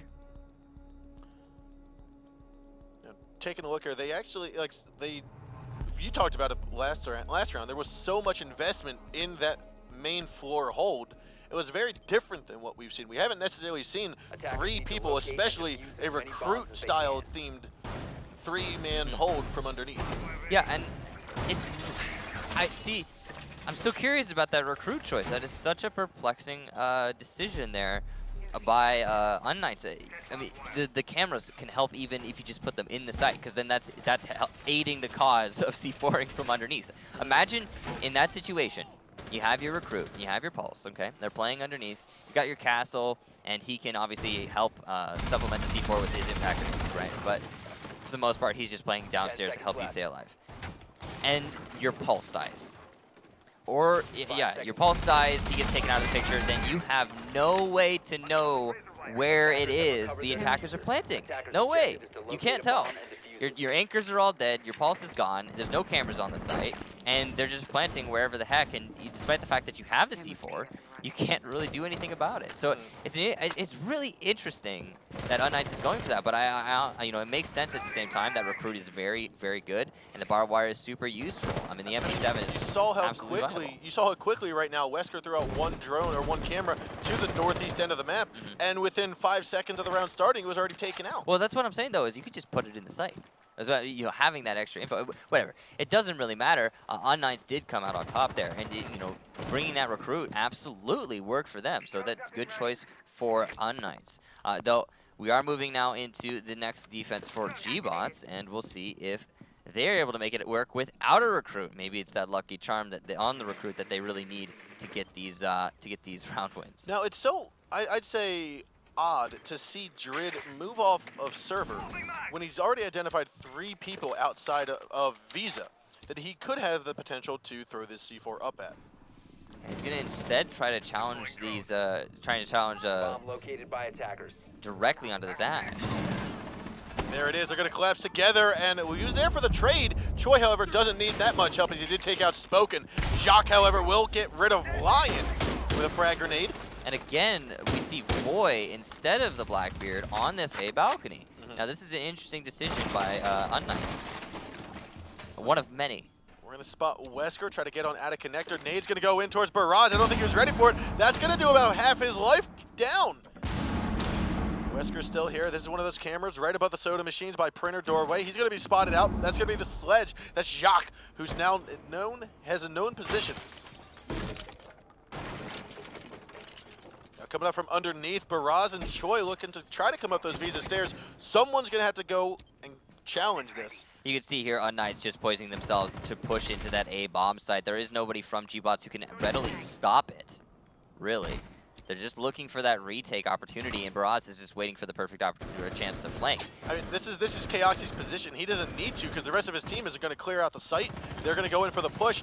Now, I would normally expect to see Drid underneath, but I don't see that just yet. It looks as though he's going to be on main floor. Defender has left the area of operation. Oh, this run out unfortunately is just poorly timed and not going to catch Voy as Voy just came off that rappel. A good trade though. Jacques takes out Drid. Wesker going to grab the trade on him. Voy there on the balcony will finish off Wesker. Now Jaeger trying to come on up through. Chaos has his own to say about that. Choi now moving on forward. He's going to be spotted out and down to finish off then by the Blackbeard, swinging around for the Visa stairs, looking towards circle, and that will be the round going to unKnights. Nice attack there by unKnights, and we're looking at a 3-1, ladies and gentlemen. The first round won by gBots, but that slipped away nice and quick. unKnights seemingly very dominant on Consulate. I believe this was their map pick. This was their pick, and it's showing through. unKnights now going to bring us to the first defense that is not the top floor, that is the garage cafeteria, as they were successful in their top floor hold. gBots, meanwhile, they need to make something happen here. Maybe the fact that we are now going to be on a different site is just the mix-up that gBots needs. That last round really just came down to the very simple attack of coming from the admin office and then pushing your way into the A doorway while you have somebody on a balcony to hold the flank of connector. That's all that attack was really for unKnights, and it worked out great for them. Now, there weren't a lot of countermeasures implemented from gBots to stop that from happening. Specifically, you know, you have to talk about that pulse. He did not get the C4 from underneath at any point in that push. It could have been in the A-bomb site, it could have been by Printer, but he just didn't even go for it. And unfortunately, because of that, the man advantage was so steep in the favor of unKnights that it just kind of cascaded out of control. Now, there's been something on my mind that I couldn't put my thumb on until just now, was the fact that this is round number 5, and we haven't seen a Mira yet. Yeah, not a lot of Mira play. I mean, Consulate is probably... I mean, when you were talking about a basement hold, it is a little weird. It's kind of odd that unKnights is... I mean, unKnights makes a lot of odd decisions, seemingly, but it's, you know, it's working for them. So, anyway, it's kind of odd that unKnights is not bringing Mira to the basement hold, but on the top floor, it's forgivable. It's understandable. It's not... Mira is not essential for that floor. Although it is... Yeah, it is very weird for both of these teams to not want to bring Mira. Because I was looking at the Mute and Bandit combination. I was like, okay, Bandit for the garage, Mute then for what? I mean, we've seen Mute plays, especially on Penta with Falco previously during Season 1. Yeah. We've seen him roam upstairs. Now we're just seeing him, I think, around the main floor, not necessarily doing too much on the very top. I mean, he's always useful in clearing out those drones. Denying information to the attackers is always very nice. But again, you're right. There are some other options that could be brought here, like the Mira, for example. On a basement defense, Mira might be better. Now, Jacques is here on the top of those circle stairs, or working his way to the top from the bottom of the circle stairs. Spoken, however, will get a couple bullets into his shoulder by Lion, who's peeking in from the north garden window. You can see gBots just desperately trying to take control of this piano room, and they will start things off here with a kill on Devoy. That's the Valkyrie that's gone. And they are now taking control fully of this first floor. They do need to be wary of Jacques, though, as a C4 comes flying on forward. That's going to finish off that downed Thermite. Attackers recovered So that the bomb diffuser. will not. Jock is not going to know that he killed the thermite there, but he is going to know he killed somebody. But so unbeknownst to unKnights, they will now not have to worry about that garage any longer, as there's no breaching potential. They won't even have to worry about drops. And now Spo has downed Thatcher, Wesker. I think that was a good call. He downed him and then just got out of town. He didn't need to use up too much time or expose himself, take too much risk. Yeah. Has been dropped. Yeah, but it is very much slipping away from gBots here in this round. They have to do something pretty amazing with no breach potential moving forward. As spoken, he just needs to spend a little bit more time here. Jacques gonna grab a double headshot kill from the circle stairs and servers. Choi and Baraz will fall. Can he grab another? He will, and Jacques will get the final kill there onto Drid. All 3 kills on the same exact angle, all peeking one by one. Great play there by Jacques. All 3 headshots too. All 3 headshots, yeah. Good headlining. And now we are at match point. unKnights, very dominant on this first map. Can definitely see why they chose it. Yeah, this is it's pretty obvious. Now they are going to be attacking onto a garage defense. gBot's going to be going down into the old basement. And there's that Mira play. Now Mira makes a lot of sense when it comes to a basement hold. And despite the fact that we didn't see unKnights play him last round, Mira is still a very useful operator here. Look at that score line there for unKnights. Jacques and Keoxys really stepping it up for their team. Now the Mira placement, the first one we see coming out of Baraz is going to be inside of the office. That's kind of the first and most typical Mira spot that we've seen here before. The second one that is likely to be where Baraz is reinforcing this wall now. Yeah, there it is. Is not what every team goes with. Some teams tend to keep that mirror window for upstairs inside of the bathroom above. Yeah, we've been seeing a lot of especially in the Latin American scene, like you're talking about, just a mirror window facing towards piano. And they would put like a smoke in there with the drop down open. And it's kind of worked, but at the same time, all it really does is stall out time on the clock. And that is useful, but it's a lot of investment and a lot of risk for just a couple seconds of time. I think what also kind of matters, or you have to take into consideration when thinking, why don't we see a mirror here? Why is the mirror placement in this location as opposed to this location? Is also the meta of the regions. I mean, out of the Latin American region, we still see a lot of glass play. And just in general, we don't see that much out of the European and North American region. That could lead to different mirror placements and different sources of pushes and receives and collapses from the attacking and defending sides. On the current meta right now, Europe and North America have completely shifted, almost completely shifted off of Glass onto back onto Blackbeard. He is, obviously you've been seeing him play pretty much every round in this map so far.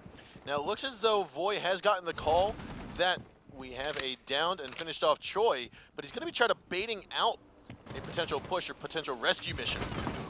And it looks as though just a collapsing Bespoken going to tag 2 on the Baraz and Wesker, and then Keoxy will be finished up by Droid. Void finally picks up the kill on the Drid. 3 on 2. However, Choi is still injured. Lion, last man alive. There's still over half the round to go. Lion has got to be feeling the pressure at the moment. Yeah. He needs to get this clutch unless he doesn't. Basically, like the round is going to need to get him to get the clutch here. Yeah, if he doesn't win this, then it will be map number 1 in favor of unKnights. Yep. And it's almost certainly going to go that way as unKnights drones out the last remaining defender. He is all of the attackers know where he is, and he only has 17 bullets in that dinky little SMG-11, so it's going to be difficult for him to challenge onto 3 people. We say that, but we have seen, I believe it was during Monday or Tuesday Night's Pro League, a 3-kill single-clip SMG-11 inside of Oregon. Very impressive. So it is possible. It's entirely possible. But he's going the wrong way. Yeah. He's going for the long flank. And this actually might work out for him here. Nope, Voy has spotted him, tagged him with a couple bullets, and that will force him back downstairs. Could have worked if he had not been spotted, but now Hicks is going to get the diffuser plant, and Voy is going to challenge onto the bottom of these spirals. And there it is, Voy coming on out of the kitchen to look on down the hallway. Map number 1 will go into the hands of unKnights very definitively. Yeah, that was a solid win there for unKnights. So it just seemed like gBots weren't putting up much of a fight on Consulate, and that might just be down to a lack of practice. It could also be down to unKnights getting some really hard counter-stratting in there. Yeah, I definitely feel like the counter-stratting of their top 4 site where they brought the recruit, they held from underneath. I feel like that was a direct counter-strat, realizing that their Dread is going to be playing that IQ. Yeah, they definitely read into that. Let's take a look at some of the highlights for that previous match and see what was resulted in that win. That was unfortunate. That first nade would have gotten rid of Chaoxy. That needed to hit. And I mean, they did end up winning that round. They did end up winning this round, actually. But all the same, that's the only round they won in the whole match. 10 seconds remaining. So with this, I mean, that was like round 1, gBots won the first round and didn't win any after that, which means unKnights got a, oh, there's that great C4 toss. Right through that tiny little gap, and it left, not only did it kill someone, but it left someone else on just 1 HP. Yep, and he later on died by rappelling in and eating some gas grenades. I believe we are going to be going on to Border for our second map. Yes. Which is going to be another really well-balanced map similar to Consulate. And I really hope that gBots is going to be able to, you know, show us some of the gBots that we're so familiar with. So we've seen in the past that previous LAN finals. And it's not going to be a complete stomp here because that first map was absolutely a stomp in the favor of unKnights. Yeah, definitely in favor of unKnights. Our second map is going to be getting underway here momentarily. It's going to be on Border. And again, the winner from this moves on to fight Millenium next week in the decider match. So who's going to get that second place seed coming out of Group B? Again, the top 2 teams from Groups A and the top 2 teams from Group B go into the playoffs. We've already got 2 of those seeds, 2 of the seeds confirmed. We've got ENTS as well as Penta. And so next week we will be deciding those matches. But before that, let's take a look here as the map is going to get underway with map number 2 here on Border. Yeah, we're going to have gBots starting on attack, unKnights starting on defense. It's going to be an armory locker, surprise, surprise, for the first defensive round here. No big surprises in terms of operator selection either. I'm curious to see if unKnights is going to invest in that CCTV hold, or if they're just going to go ahead and say, hey, you know what, let's consolidate. Let's put our mirror windows in the small office. Let's put one towards Fountain. You know, play it the old safe way that used to be the meta about at the beginning of this season. There are a lot of shifts that have happened since then. The castle barricades lead me to believe it's going to be a CCTV removal because we typically do see castle barricades on some of the rotation doorways, especially the office into East Hallway, where it forces the attackers pushing in down the hall to not have an easy avenue out of the line of sight. This is through and through going to be a CCTV hold. You can tell by the fact they opened up that rotation hole, and then and then we did have Castle put that window down to try and force out, like similar to what you do with like the office doorway you're talking about. It's the same thing on like the west balcony window. It means the attackers can't just vault on in and try to challenge directly. Here's this mirror window going to be going down by the old mirror, the old spookin, and that's gonna allow a lot of control for this main hallway, south door to the balcony, just in general, the whole floor. I think there might actually be opening up Fountain as well. I'm not sure yet. Now, one of the things to note, is that if Office is overrun by the attackers, there is a soft wall on B facing that castle barricade we're looking at right now. Oh yeah. Despite that, I mean, they're still going to have to contend the mirror window all the way in CCTV. That's very difficult. I mean, potentially. They could stay outside on the east balcony window. We've seen that, yeah. Of Office and just ash their way through. Just keep an eye as the rotation coming around from lockers. Yeah, we've seen that a couple times, and it has actually been a pretty good strategy, especially if you have a Blackbeard to hold down that hard angle onto the B bomb side after you open up the wall. But we don't have a Blackbeard in this instance, and they're going to have to test Jock in the sandwich. Wesker just going to toss out one EMP grenade, likely getting rid of some of the ADSs, and I wouldn't be surprised if we see someone trying to play from underneath, but instead, Choi realizes I cannot go through this hallway, through this corridor just yet. Very slow attack here from gBots. Don't want to risk it, which is understandable. They are one map down. unKnights, meanwhile, just playing the angles, just waiting for their opportunities. Jacques is going to fall off as he realizes that the wall is going to get opened up very close to him. A bomb has been located. So he moves back into Fountain, and then all the way back to the west stairs. So gBots have established a little bit of control here, but they haven't actually made the push into the offices yet. it's theoretical control, as we do have Spoken still inside of the CCTV room. Wesker, however, will tag the head of Hicks right away, and that means there's 60 seconds left to go, and unKnights still holding control of the majority of this top floor. And there's Barrage trying to go for the shots there. Kaoxi, however, he's going to be inside of the break room. Snagged a very nice kill there onto Barrage. Wesker, though, will take out Spoken inside of the CCTV room. And we are going to have Kaoxi now still looking for this shot from break to finish off Wesker. That's the guy who was playing the Mira window, and now it's unmanned. Now they know Kaoxi's over there. Voy and Jock are going to need to keep things under wraps. This is that wall we just saw getting opened up. I'm sorry, that was the break room. Kaoxi still looking to go for the shots. It looks like Jacques will fall through the drop hatch in that middle line of sight of A. Gas grenade going to go out. That's going to stop some of the push from the east balcony, but the wall is getting opened up here. We are going to have 15 seconds to go. A 4-on-2 as Jacques did get removed from play. Now Voy looking on down through the middle corridor where Kaoxi's also looking. Thatcher's going to make his way in here. They're going to look here towards Kaoxi, and he'll be taken up by Troy. And we're going to have round 1 going into the hands of gBots. We did also have the previous round number 1 going to favor of gBots, and then it just went downhill from there. So we need gBots to continue this momentum. So what happened in that round? They pushed into the offices, they collapsed in from the main hallway, and they won their fights through and through. Just came down to winning their fights. They picked apart that castle inside of Sandwich to start things off, and then from there it was just kind of take a challenge fight, win fight, move forward. Especially on a Mira window. I mean, you kind of have to question why unKnights is playing the Mira on the Mira window when it's one of the longest range Mira windows that you can use in this game. Ventilation coming out from gBots instead of an armor defense. So that's somewhat interesting. gBots was, I believe, the team, maybe it was unKnights, that went... Did they go downstairs first? No, they didn't. No, they went upstairs on Consulate first. I mean, yeah, they're all kind of viable. On Consulate, it doesn't really matter. But yeah, both these teams have tried to force out upstairs on Consulate. And now it's just going to be very simple setup here, no big surprises. Curious if we're going to have any roamers downstairs or if it's going to be a full anchor. Also, it will not be a CCD hold. gBots is not going to commit to that. They're going to be a little bit more consolidated. That's a little bit more conservative, and that's okay. We are going to have one roamer that's Lion with that C4 underneath, waiting for the opportunity. Now we are going to be seeing this, like I said, this 4-1 split, Lions underneath. They will have the drop hatch opened up, so they could fall underneath if they need to. Fall back onto site.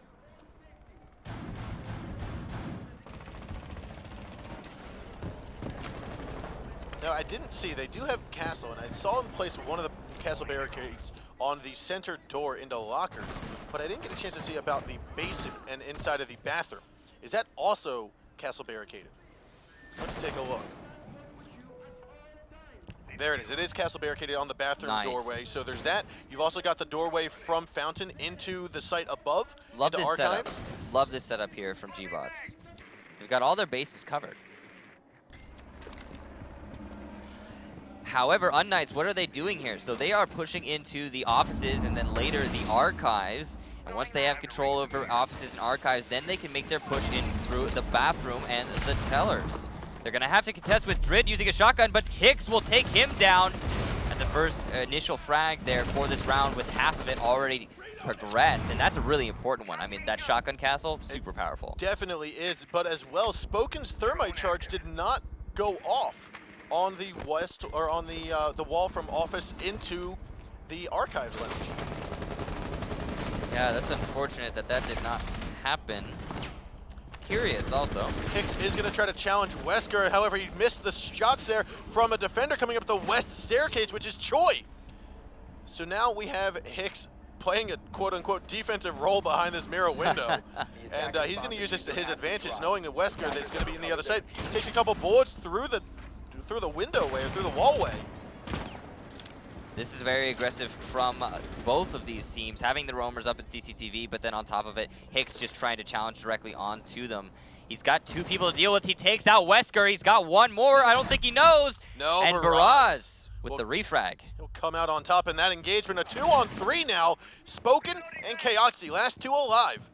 30 seconds to go here. Baraz is going to be up top still. Choi and Lion down below.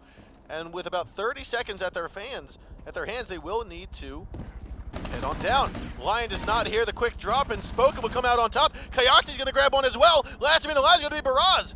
Can he look down to the hole? Right beneath him is where Spoken is planting. All he has to do is just look on through, but he does not.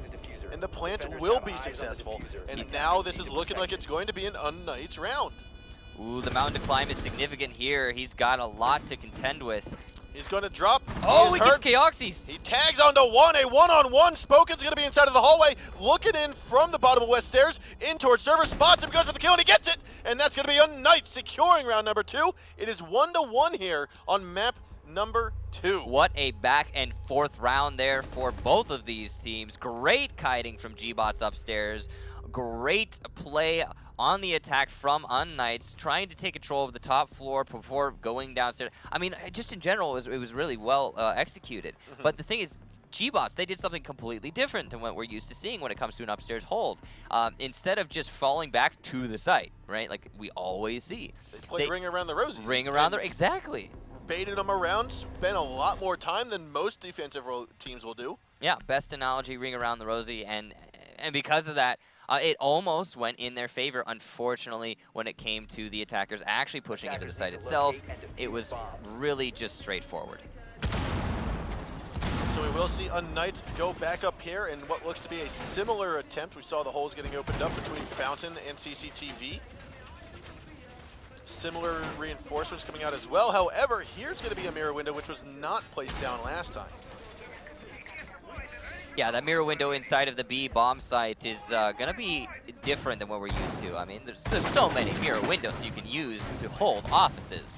And that one in particular just is kind of not very common because you need to reinforce both of those walls. Otherwise, you lend yourself so much control to the attackers. I mean, it's such a big risk. So I think what's going to happen is it will allow Jacques to stay inside of the office and have someone inside of B to cover the window.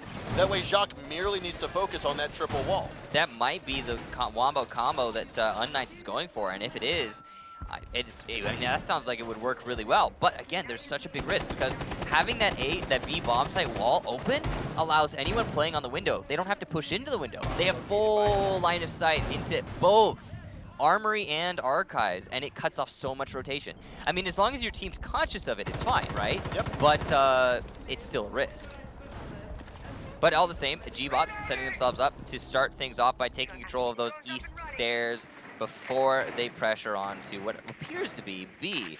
And the majority of the unKnights defense is set up to hold this take. So, again, it's gonna be quite talking about big risks. Yep. I'm sorry, what? I said it's going to be quite the confrontation between these two. Absolutely, yeah. Looks like gBots might be trying to clear out those roamers first. There are, I do not believe, any roamers. Yeah, no roamers coming out from unKnights right now. They're going for a hard anchor, and that might work very well considering how it is that gBots is starting to shape up this attack. Hicks is active bandit tricking the office wall. This is very uncommon. Now he does hear the charge going down, so he's going to get out of the way. Play it safe. That's the smart move. Yep. Half the round left to go for this attack. They need to start getting this pressure a little bit more firm. You see Voy is using that exact mirror window, the exact way you were saying they were going to hold off that window, but it can also support the wall. And then on top of that, they also have the mirror window in the CCTV still. So Hicks playing inside this sandwich is got like a bit of a star fort formation going on, where he's got people on either side of him supporting his little island hole. Look at all three of the attackers here on that east balcony. They're basically all huddled. Yeah. If there was any attempt at trying to throw C4 out there, it would snag 3 kills. Oh, the grenade! I think that came from above. Yep. That's how you get rid of him, even with double mirror windows looking into office. Wesker as well will tap the head of Voy. That is going to be 2 of the defenders down, and 45 seconds left for gBots to try to focus their way in through office into the B side of Archives. Ladies and gentlemen, how to deal with a star formation, blow up the island. Jock, meanwhile, going to get the trade back onto a Lion.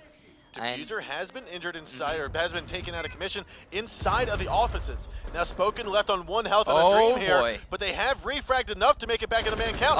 Wesker will go down by Kaoxi, a wonderful tap there. Now it's back in favor of unKnights. After 15 seconds left to go in the round, Choi and Drid. Choi's in no position to get this win, and so unfortunately, they're going to have to come up here. 10 seconds, they're going to have to rush, they have to push on in. Kaoxi grabs a crossfire. He's just going to waste a little bit of time. Choi and Drid going to move in forward, and they're going to snag 1 kill. They don't have time. They don't, and it's going to be alive, and it's going to be Choi coming out on top. Tremendous job, and that's going to be unKnights here, successfully winning round 3. What seemed like it was a definitive gBots round quickly shifted with some great Mira play in that CCTV room, as well as the Mira play inside of the B bomb site, that one that you talked about. Just absolutely turning the tables back onto gBots, and it looked it all really kind of comes down to the fact that the Diffuser was stranded on the west balcony. So the one change I would have to the setup that we just saw unKnights hold the site with. I loved a Jaeger. I would love to have the Castle and Jaeger swap, and the Jaeger do some late ADS put downs like we saw Kaoxi doing on the corner of You mean the Bandit in the Jaeger? No. So the Jaeger wasn't the Jaeger in break room, or was that Kaoxi on Bandit? Yeah, but the Bandit was the one playing inside Island or Sandwich or whatever you want to call it. Okay, last time I thought it was Castle. Yeah, so it was the Bandit playing in Sandwich. I get what you're saying here. Yeah. And if you take the Bandit, you rotate him with the Jaeger who is playing in CCTV, then the Jaeger can active Jaeger himself. Yes. And sure, but the problem, of course, is that then your wall can be opened up. But I don't think there was a Habana. They did have a Habana. They did have a Habana. Whatever the case be, you know, you're still you're gonna die to the nade anyway. Yes. There are also, honestly, there are ways to dodge that nade. We saw some great nade dodging in that Sandwich position from Slashug, if you recall correctly. He was playing Valkyrie, and he just kind of sidestepped it. So I mean, yeah, okay, maybe. You got to choose between the wall and the Jaeger device, and it's a difficult choice, but unfortunately for unKnights, it was the wrong one in that instance. Despite that, though, they still won the round, so you know, at least there's that. Yep. Now we have unKnights going for their attack, and it's going to be starting things off, looks like, into the offices. This time we have a Fountain Mira, and I'm not sure where the second one is, but it's probably it's in an office, maybe? Nope, it's on the main A wall itself. So this is a little bit of an older meta for the Mira windows, a little bit more baseline way back in the day, and you know, it still works, but see if it's enough to hold back unKnights. Now we have seen unKnights favoring the Buck and Sledge combination together, and I can't see that going wrong here, especially when the map itself is so destructible with soft walls and floors. I mean, we've talked about it before. Border is probably top 3 destructible maps. Spoken, gonna try to just peek around through that triple wall of office. Kaoxi gonna get massive damage done by the gas grenade. Wester's gonna peek out from locker window to finish him off. Not only is that a kill on the board for the defenders, but it's also a lot of pressure alleviated from that north side. However, Hicks will retrade it onto Lion, and that's also a very important frag, as that is the smoke gone.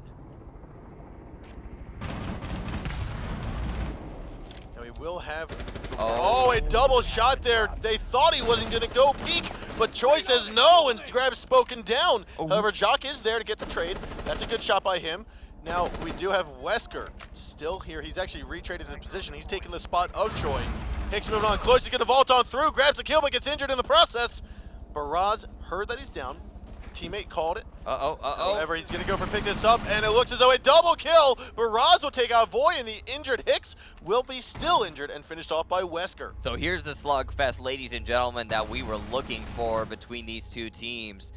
gBots starting their comeback here on Border, as it was previously seeming very dominant for unKnights.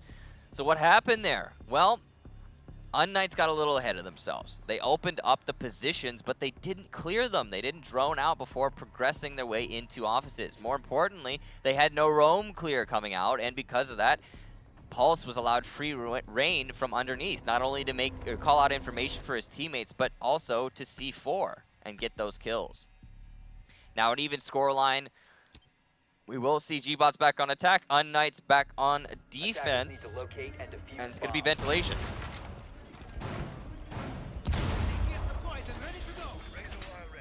So, still after 4 rounds, we are going to see unKnights come downstairs. This is going to be their first attempt down. No, second attempt downstairs. If I remember correctly. Because we did have last time, I think it was their Mira played underneath. No, I think that might have been gBots' defensive round where we had Lion or Wesker as the Mira. But whatever it may be. That's right. They started off. They started off downstairs. gBots started off downstairs. So this is going to be unKnights' first attempt downstairs. Yeah, it was a little bit of a weird twist, and it didn't work out for them. But yeah, I mean, it's nifty. You know, it's good to get some of that variation. I mean, we say variation. It's the same floor, guys. It's the same floor. You're gonna go there second, if not first. You know. We have a very open setup coming out here from unKnights, really digging into that a B bomb site wall. I like that hole there that is being opened up by smoke, as our spectator is showing us there. Nice couple holes, actually, on either side of this castle barricade, just all around the archives, and that's just a reading into where they know pressure is going to be coming from. You can even see it right now. Troy setting himself to push this exact angle, and he's going to have to contest with just all these holes. Look at them. But there is no barbed wire there to stop a quick push. And with Troy being Ash, the reinforced wall, the castle barricade, we'll see if he makes it past. He can just easily go through. But again, if he hesitates here, Hicks is going to grab the control of it. Oof, Troy is just, he's on the precipice of dying right now. I don't think he even knows. If he sprints in, then he's probably going to be fine. But they're doubling up on it. Look at this. They are doubling up on it, and this is where you'd probably want to have both shotguns at their hand. But it looks as though there comes the shot. Troy rounds his way through. Kaoxi will pick up 1 kill there on the Lion, gets a double kill there on a Barrage. That's taking out the Hibana and the Thermite. All destructibility power from Reinforcements perspective has been taken out of commission. Oh, a C4 kill. Jacques, wonderful toss there onto the ground to finish off Troy, who just snuck himself inside of the archives. What a setup here from unKnights. Now a 2 versus 5 with still half the round to go. But we will have Kaoxis taken down by Wesker. That's the start, hopefully, for gBots of a good finish here between Drid and Wesker. Wesker and Drid are going to try to maintain control of this top floor. It looks as though all the defenders have rotated downstairs, gone on through the middle hatch, and that will allow for a 4-on-2 in favor of the defense at the moment. Attackers have recovered. Yeah, this is the smart play here by unKnights, going all the way back downstairs, saying, all right, you know, we don't need to hover on the top floor in a 2 versus 4. You used to actually have, in competitive play, you actually used to have, in this situation, teams who would still rush the last 2. They'd be like, let's go, get them frags, and you don't see it anymore. Yeah, I mean, you shouldn't, especially with how talented all of our Pro League players have become over the years. It really has. Over the years, over the months. You know, it's gone places, man. You know, right over the months. Over the months. Since the last couple, I mean, since the last year, since just previous year, it's really seen a huge improvement. And both of these teams, again, this is the slugfest right here. These rounds are getting traded out as Hicks finishes off. Wesker will be the last one identified by the Heartbeat Sensor. He's going to try to drop here, goes to the pistol kill into Spoken. Spoken's like, I got your number, and looks on up through the drop hatch to finish him off. So yeah, I mean, that was pretty much a finished round. I really like the way that unKnights set themselves up there. So you saw as smoke was spraying up and missing onto the ash through that tiny little hole by the door, there was a smaller hole that was right next to the indestructible floor that was probably made by 1 shot from a shotgun. And that hole was exclusively for the C4, which was later thrown by the Pulse, because Ash was like, okay, well, if they're going to try to shoot me through the floor, I'll just stand on this indestructible little block. And no, they're ready for that too. They locked Ash into that decision too with those smoke grenades. You saw the smoke canisters come from where the castle barricade was broken. Yep. And it's just, they're locking Ash into like, okay, you're going to come from archives? Well, you cannot come from archives. unKnights had everything accounted for. It's really cool to see unKnights and some of the really innovative strats that they pull out just to pick off 1 player or 2 players or just deny 1 particular lane. And it works so well for them. I think what we've also seen time and time again from both teams, mostly unKnights, but both teams, is that when they down someone or they get that initial kill or that initial down, they know what the rest of the opponents are going to do. They're going to try to focus their way, try to pick them up, or how they're going to maneuver, how they're going to trade out, how they're going to progress forward. So that's why I think they're investing so heavily in snagging one of those first kills of the round, because they know how the regroup, how the contingency plan is going to go. Yeah, and we are going to be having unKnights now on attack. It's going to be gBots defending the ventilation, but quite deceptively defending the ventilation, as they are actually almost entirely upstairs right now. A very heavily invested upstairs defense, and we'll see if this works out for them. unKnights could potentially just walk in through the front door. Oh wow, I have never seen this. This is the second time, but he fails the target, and he will fall. That is the second or third time I've seen that happen, especially not where he's fallen, but he's actually been successful. They'd rather take the 10 or so points of damage to get onto that balcony window rather than risk going up the ladder of this bus. Yeah, see, the ladder of the bus is like you said, a huge gamble. And the reason it's a gamble, in case you're wondering, is because you're completely defenseless on that ladder, and it's difficult to challenge the windows that have a complete beat on the ladder, the top of the ladder. It's so very similar to the balconies of Chalet, which we saw earlier. Yeah, and we talked about how it's easy to hold library because all you have to do is deny one ladder. You cannot repel on that. So that's a really nifty thing that we're seeing gBots try to, or sorry, unKnights try to bring out. I say, you know, unKnights is really showing us a lot of cool stuff today. Now, Voice still going to be repelled on this east window. I'm sorry, north window here. Looks like unKnights is trying to pressure in through that front door, that main window on the B-bomb site. Get the quick and easy defuse plant. They're going to have to contend with quite a lot of holes, and 3 players from gBots looking down into those holes. Wesker's just waiting for that window vault from Spo, and he won't even vault. He will be taken out behind the window itself. Wonderful job there by Wesker. So with that, Diffuser's going to get picked up here by Jacques. Kaoxi going to snag 1 kill though on a Lion, even out man count. Now, it is unfortunate that Spo can get taken out because he should have had 100 health, or at least 90 or so throwing that fall, but he ended up falling all the way. That's going to be right on the bench, I believe. A very good shot. He looks on up, but not enough time as Hicks swings around, grabs a kill on the Wesker. No, incorrect. Not on the bench, on the wall. Right, so he does pop on through. He actually came out on top of that. Kaoxi, though, grabs another kill there on the Drid. Jacques going to pop on out as Choi come to move in from the servers. This is looking very good here. Kaoxi grabs a 3rd kill of the round. Can he grab the 4th? We might just see this 4K come out for him. Kaoxi is going to look on up the west stairs, and Baraz, he's going to jump outside of the window, jump out of the balcony, snag the kill into Hicks.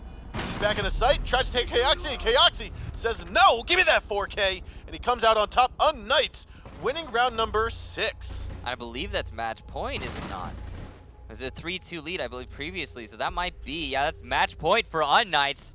They're looking to lock things out here, ladies and gentlemen, on map number 2, and what a round it was. I love the setup that unKnights implemented there. So they had very clearly pre-oriented Capitao firebolts. They had the Blackbeard push his way into customs for a specific role, cutting off that rotation, and he did a great job of doing that. And then they simply laid down the appropriate firebolts. They made the push happen into the site all at once, and they got the defuse plant. It was really well coordinated. Now, what we are seeing here from unKnights, again, is what I feel to be something that is countering gBots' play of IQ. They've opted to not go with the Valkyrie yet again, and instead, there looks like they're going to be bringing either a Bandit or Smoke. I mean, it seems like the Smoke is who they've opted to not have previously. I mean, altogether, unKnights is, you know, it seems like they have a plan for every single operator. So, even in the recruit that we saw previously on Consulate, that obviously wasn't a mistake, but they had a dedicated plan for said recruit. Yep. There was a reason they needed that barbed wire instead of cameras. There was a specific reason. And I like the way that unKnights calculates all of their play. It's very intriguing. So not bringing that Valkyrie, instead opting for whichever, there's a reason that they brought that. There's this, whatever barbed wire they place is very specific. Whatever reinforcements, sorry, not reinforcements, whatever castle barricades they place are specific. The batteries specific. The mirror windows, everything. It's all seemingly calculated. Now the unKnights is going to be playing in a similar fashion to what they did previously the last time they were on this top floor. However, I believe this time Jacques will be that one inside of office instead of Hicks, unless they just rotated out. They did just rotate out, so Hicks is going to be back over there. They are going to have the wall soft inside of B with a mirror window right next to it. Higgs is still going to stay inside. Now, hopefully he won't get naded again, but stay tuned and see. There are ways to dodge it, and I think Higgs might be able to make that happen. If he just plays a little bit. Okay, he might have gotten rid of one of the... I don't think he did. Might have been an advanced placement there coming out of Lion with that advanced, or with the thermite charge. But he did get hurt a little nonetheless. Yeah, this is also wasting a tremendous amount of time. Good play here by Higgs. Even after he loses the wall there, he can hear it being placed. He's not going to contest. That's perfectly fine. Now he's going to be playing inside this sandwich, and it's going to be down to the IQ to get to that roof. And right now, IQ isn't on the roof. Now, Higgs is going to destroy the Hibana charges, which were breaking the window. And this needs to go quickly. Drid needs to get that grenade onto the Bandit before this round can commence, really, truly, for the attackers. Yep. So here it is. He's looking to see, is there an ADS? There is an ADS, so he will not be able to get his grenade tossed. Here we go. He's going to try, but unfortunately... I think it was a battery, actually. Oh, it might have been the battery. No, that was an an ADS. There it was, so that's going to prevent one nade from going down onto Higgs. He's going to have to call that to his feet. Looks as though Wesker grabs one onto Jacques, and now it's a 5-on-4. However, Baraz has made his way in. There's no one inside of Fountain trying to challenge, and therefore he will secure the kill onto Higgs. And we are going to see Baraz continue to force his way into the admin, or to the archives. Kaoxi looking to go long shot downtown on the west balcony towards Wesker. However, Voy has been injured and Baraz has been taken out of commission. A 4-on-3 now with 40 seconds left to go. However, Voy is injured. So Spoken, and we've got... Oh, there Kaoxi is going to be taken out by Wesker. So a 1-on-4, because Voy will not get picked up. So we're going to have a 4-on-1, and unKnights, unfortunately, not going to secure this round. Yeah, no, we do see gBots starting to make that comeback want to happen here. There is shots from Spoken onto Drid. Oh no, just barely missing. Drid's going to land quite a lot of shots, and Lion moving in forward. And they are going to snag him from behind, and Choi coming out on top with both of those kills. Nice job to Choi there, locking that out, not allowing an inch for that mirror to get the clutch.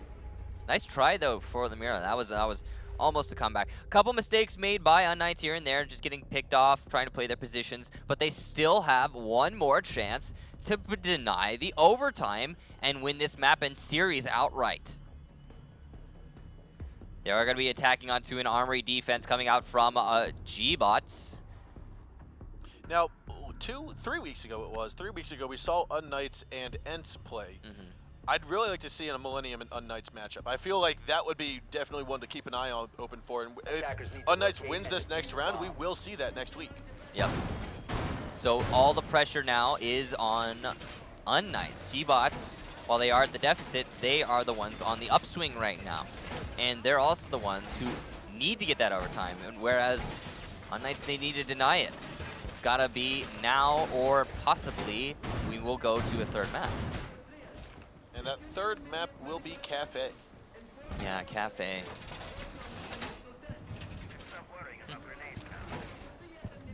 gBot's going to be doing a very standard setup to what they have been doing thus far throughout this match. One mirror towards the offices, one mirror towards the A wall. Despite the fact that we haven't seen an A wall take, I think, this entire match. Trying to recall, no, I don't think we've seen one A wall take. And typically, the reason we haven't seen one AWOL take is because there's always defenders inside of CCTV, but we are not seeing gBots go with that strategy this time. Yeah, it's kind of interesting that gBots doesn't even try to contend in CCTV when it's so easily contended these days. I mean, we see unKnights fully utilizing that strategy, and it's working great for them. In fact, they've won, despite the fact that they lost that last round, they got a kill from that CCTV. And they won the previous round because of their players in CCTV. Well, the previous defense of that floor because of their players in CCTV. I think it was Jaeger getting a triple kill, possibly a double kill from that mirror window. Loading map. Now we are going to have, like we said, an east balcony take. North window going to be secured by Kaoxi. Looks like he may have done that quick drop. He's got 90 health left on his body, and he's still alive, so that means he didn't come up the ladder. Kaoxi really needs to apply this north pressure this time. Last time, it was much more difficult for unKnights to get this takeout because Sludge wasn't applying that north balcony pressure at all because he died so early in the round. Now previously, once that mirror window had been Hibana charge, which we see happening just now. We saw unKnights try to pop in through the window of Office, and I think that was Troy managed to snag one kill there onto Spoken, and then got refragged by Jacques, who then got traded out by Wesker. However, that's not going to be the case this time as Voy pushes in through the east hallway, getting rid of Wesker. That was the one onto the mirror windows, I believe. There's still a player in Fountain. Voy looking to cook that nade for said player. Not going to hit Troy. Troy is playing way safer. But this might... Oh, it will. A wonderful frag and a trade coming out from Lion onto Jacques. A 4-on-3. This is looking like it might be an unKnights round, and we are going to see this unfold into the next 60 seconds. Chaoxy still here, 0 frag grenades in hand. He is going to be moving in towards the window of north balcony. unKnights really needs to deal with Lion, as Lion is single-handedly holding down this B bomb site. Drid is still underneath, and there's no roam clear coming out from unKnights, just a drone. And that will be Lion, unfortunately, falling, but I think that might have been intended as Drid, I think, opened that up somehow, or that might have been the shotgun from Lion. So with that, he's going to get on out of town. He's got 30 seconds to get back to site. Paraz needs to hold down the fort. C4 might come out from him. And Voy still trying to hold down this rotation. Lion cannot get back upstairs on that west staircase, or he will be spotted out and downed, finished off by Voy. There's still a C4 for the Pulse, and that's going to deny at least one plant. With only 18 seconds left to go, this could go in favor of gBots. Hicks going to try to challenge this here onto Drid. He sees him, cannot get the target. Oh, the wall bang to finish off the round. Hicks is going to get the kill, and that's going to be Drid falling. All 3 members from gBots will go down, and unKnights will secure this final round, this final map, and they are going to go to play Millenium next week. A fantastic collapse there by unKnights, locking it out on map number 2. Not letting it go to the overtime, not letting it go to the third map. Well played to them. And, you know, I just have to say, some very well calculated and organized strategy from unKnights. I really do like a lot of the things that they're showing us today. That little ledge thing that they showed us, I've never seen that before. That's new to me. I believe we saw it a few times, especially in the Latin American scene on Border. We've seen it. But yeah, that's I've never one opportunity. I didn't glance it. Yeah. So that's pretty dope. So with that, ladies and gentlemen, we are going to get underway with highlights here. So let's take a look at our border map and just figure out how unKnights unfolded gBots here. I like that. Yeah, no, this was a great map, or just in general, great game between these two teams. Whether it be on border or the previously played map of Consulate, it was a slugfest, and it was a deceptive slugfest because it was definitive in favor of unKnights. Sure, there were only 4 rounds, I believe, won in total between the 2 maps for gBots, but each round was a nail biter. It all came down to, you know, just the very closest amount of people that you could possibly imagine, and you know, I really do like the way that unKnights. And unfortunately, Spoken. Here it is. Here's the miss, guys. This is the first bird on the perch unable to fly. That's called the. So the early bird may get the worm, but if the early bird cannot fly, he will go down. Yeah, this was a nice try here by Baraz. He actually probably would have won that round. No, not necessarily won. He could have won that round if not for the third life. So with that, ladies and gentlemen, we are going to take a look at our brackets here as they have unfolded. So let's take a look at Group B for our bracket structure. And again, this is what we saw today. This is going to be Millenium and ENCE Esports duking it out. ENCE Esports, again, formerly known as Sisu, after 18 months of play, they finally realized they need to pick up a new org, and they have. You know, we have to talk about ENCE, by the way. Okay, let's do it. Because whatever it is that ENCE gave my boys over at Sisu, they have stepped up their game. Whatever went on there, there's some sort of coaching, some sort of mentality, something, I don't know what it is. But ENCE is a totally different team from Sisu. I agree. So it's, we say totally different team. The roster's the same. Literally the same roster. Different play style. Completely different team, though. However, that series did unfold earlier on this evening in a 2-1 fashion. ENCE Esports coming out on top, securing that first round standing, coming out of Group B, giving them the playoff invitation. Not LAN, but it does give them that entry into the playoffs. And again, that's a 75% chance of making it LAN from those playoffs. Now, gBots and unKnights is the game that we just finished watching here, and unKnights came out very strong on Consulate and put up a very good showing against gBots onto Border. So those are going to be the 2 maps that were just played. unKnights swinging out on top. They will then go on next week to play Millenium.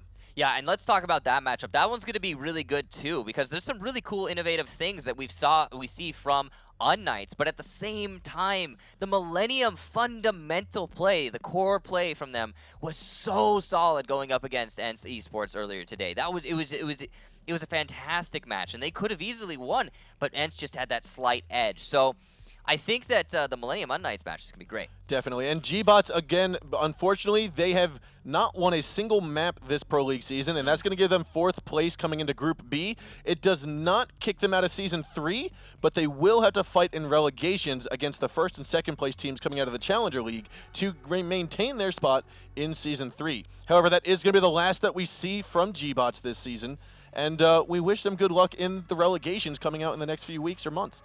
But moving into Group A, let's review what happened so we can see what's going to happen next week. And we did have Penta Sports and Playing Ducks go head-to-head in the winners matches last week. Penta came out on top, securing their 1st place spot coming out of Group A. Supremacy and Team Vitality was a very close and well-fought match, with Supremacy securing that win. So technically, Supremacy is the Xbox team turned PC team. Team Vitality is the same org as the Xbox team that we've seen previously, but it's actually a different squad to the previous Vitality. Yes. And this is Supremacy's, I think, first time in the Pro League actually beating out Vitality, because I mean, yes, they're different technically players, but the organization, you know, it's still kind of, it's got to be a great breakthrough for them. Yeah, so this is Supremacy's first time on PC in the Pro League. They've been in the Pro Leagues or on Xbox, but they were in the Challenger League last season. This is another example that we, like, similar to how we have Elevate, right, in the North American scene. This is another example of an Xbox team turned PC team and doing it right. We had Elevate, we had Lethal, we had all these other teams come on over and rotate over. But Group A unfolds later on next week with Playing Ducks and Supremacy to figure out what is map or round 2 or seed 2 and seed 3. Again, Penta Sports from Group A, ENCE Esports from Group B have secured their playoff spots. That's 2 out of the 4 for Europe. We need to figure out next week who our final 2 contestants are going to be, who our final 2 teams are going to be for the playoffs coming out of the European region. Yeah, and it's going to be a great play day, too. And so here's our playoff brackets. Penta Sports coming out on seed 1, and ENCE Esports coming out seed 1 from their respective groups. Yeah, so just to clarify something, how this works, how the seeding works, and the significance of it, you might just say, well, we get into the playoffs, what does it matter? The way it works is Penta's coming out of Group A as seed number 1. They will play Group B's seed number 2. So in theory, they should have an easier go of it. And then it's the same thing for ENCE. Coming out of Group B as seed number 1, they will play Group A as seed number 2. Yeah, so Penta Sports is either going to play Millenium or unKnights. That game's going to be next week. And ENCE Esports is either going to play Playing Ducks or the team that I'm drawing a blank on right now. We just talked about them. We literally just talked about We literally just talked about whatever the case be, it's going to be one of those 2 teams. One of those 2 teams. Coming out of the A group.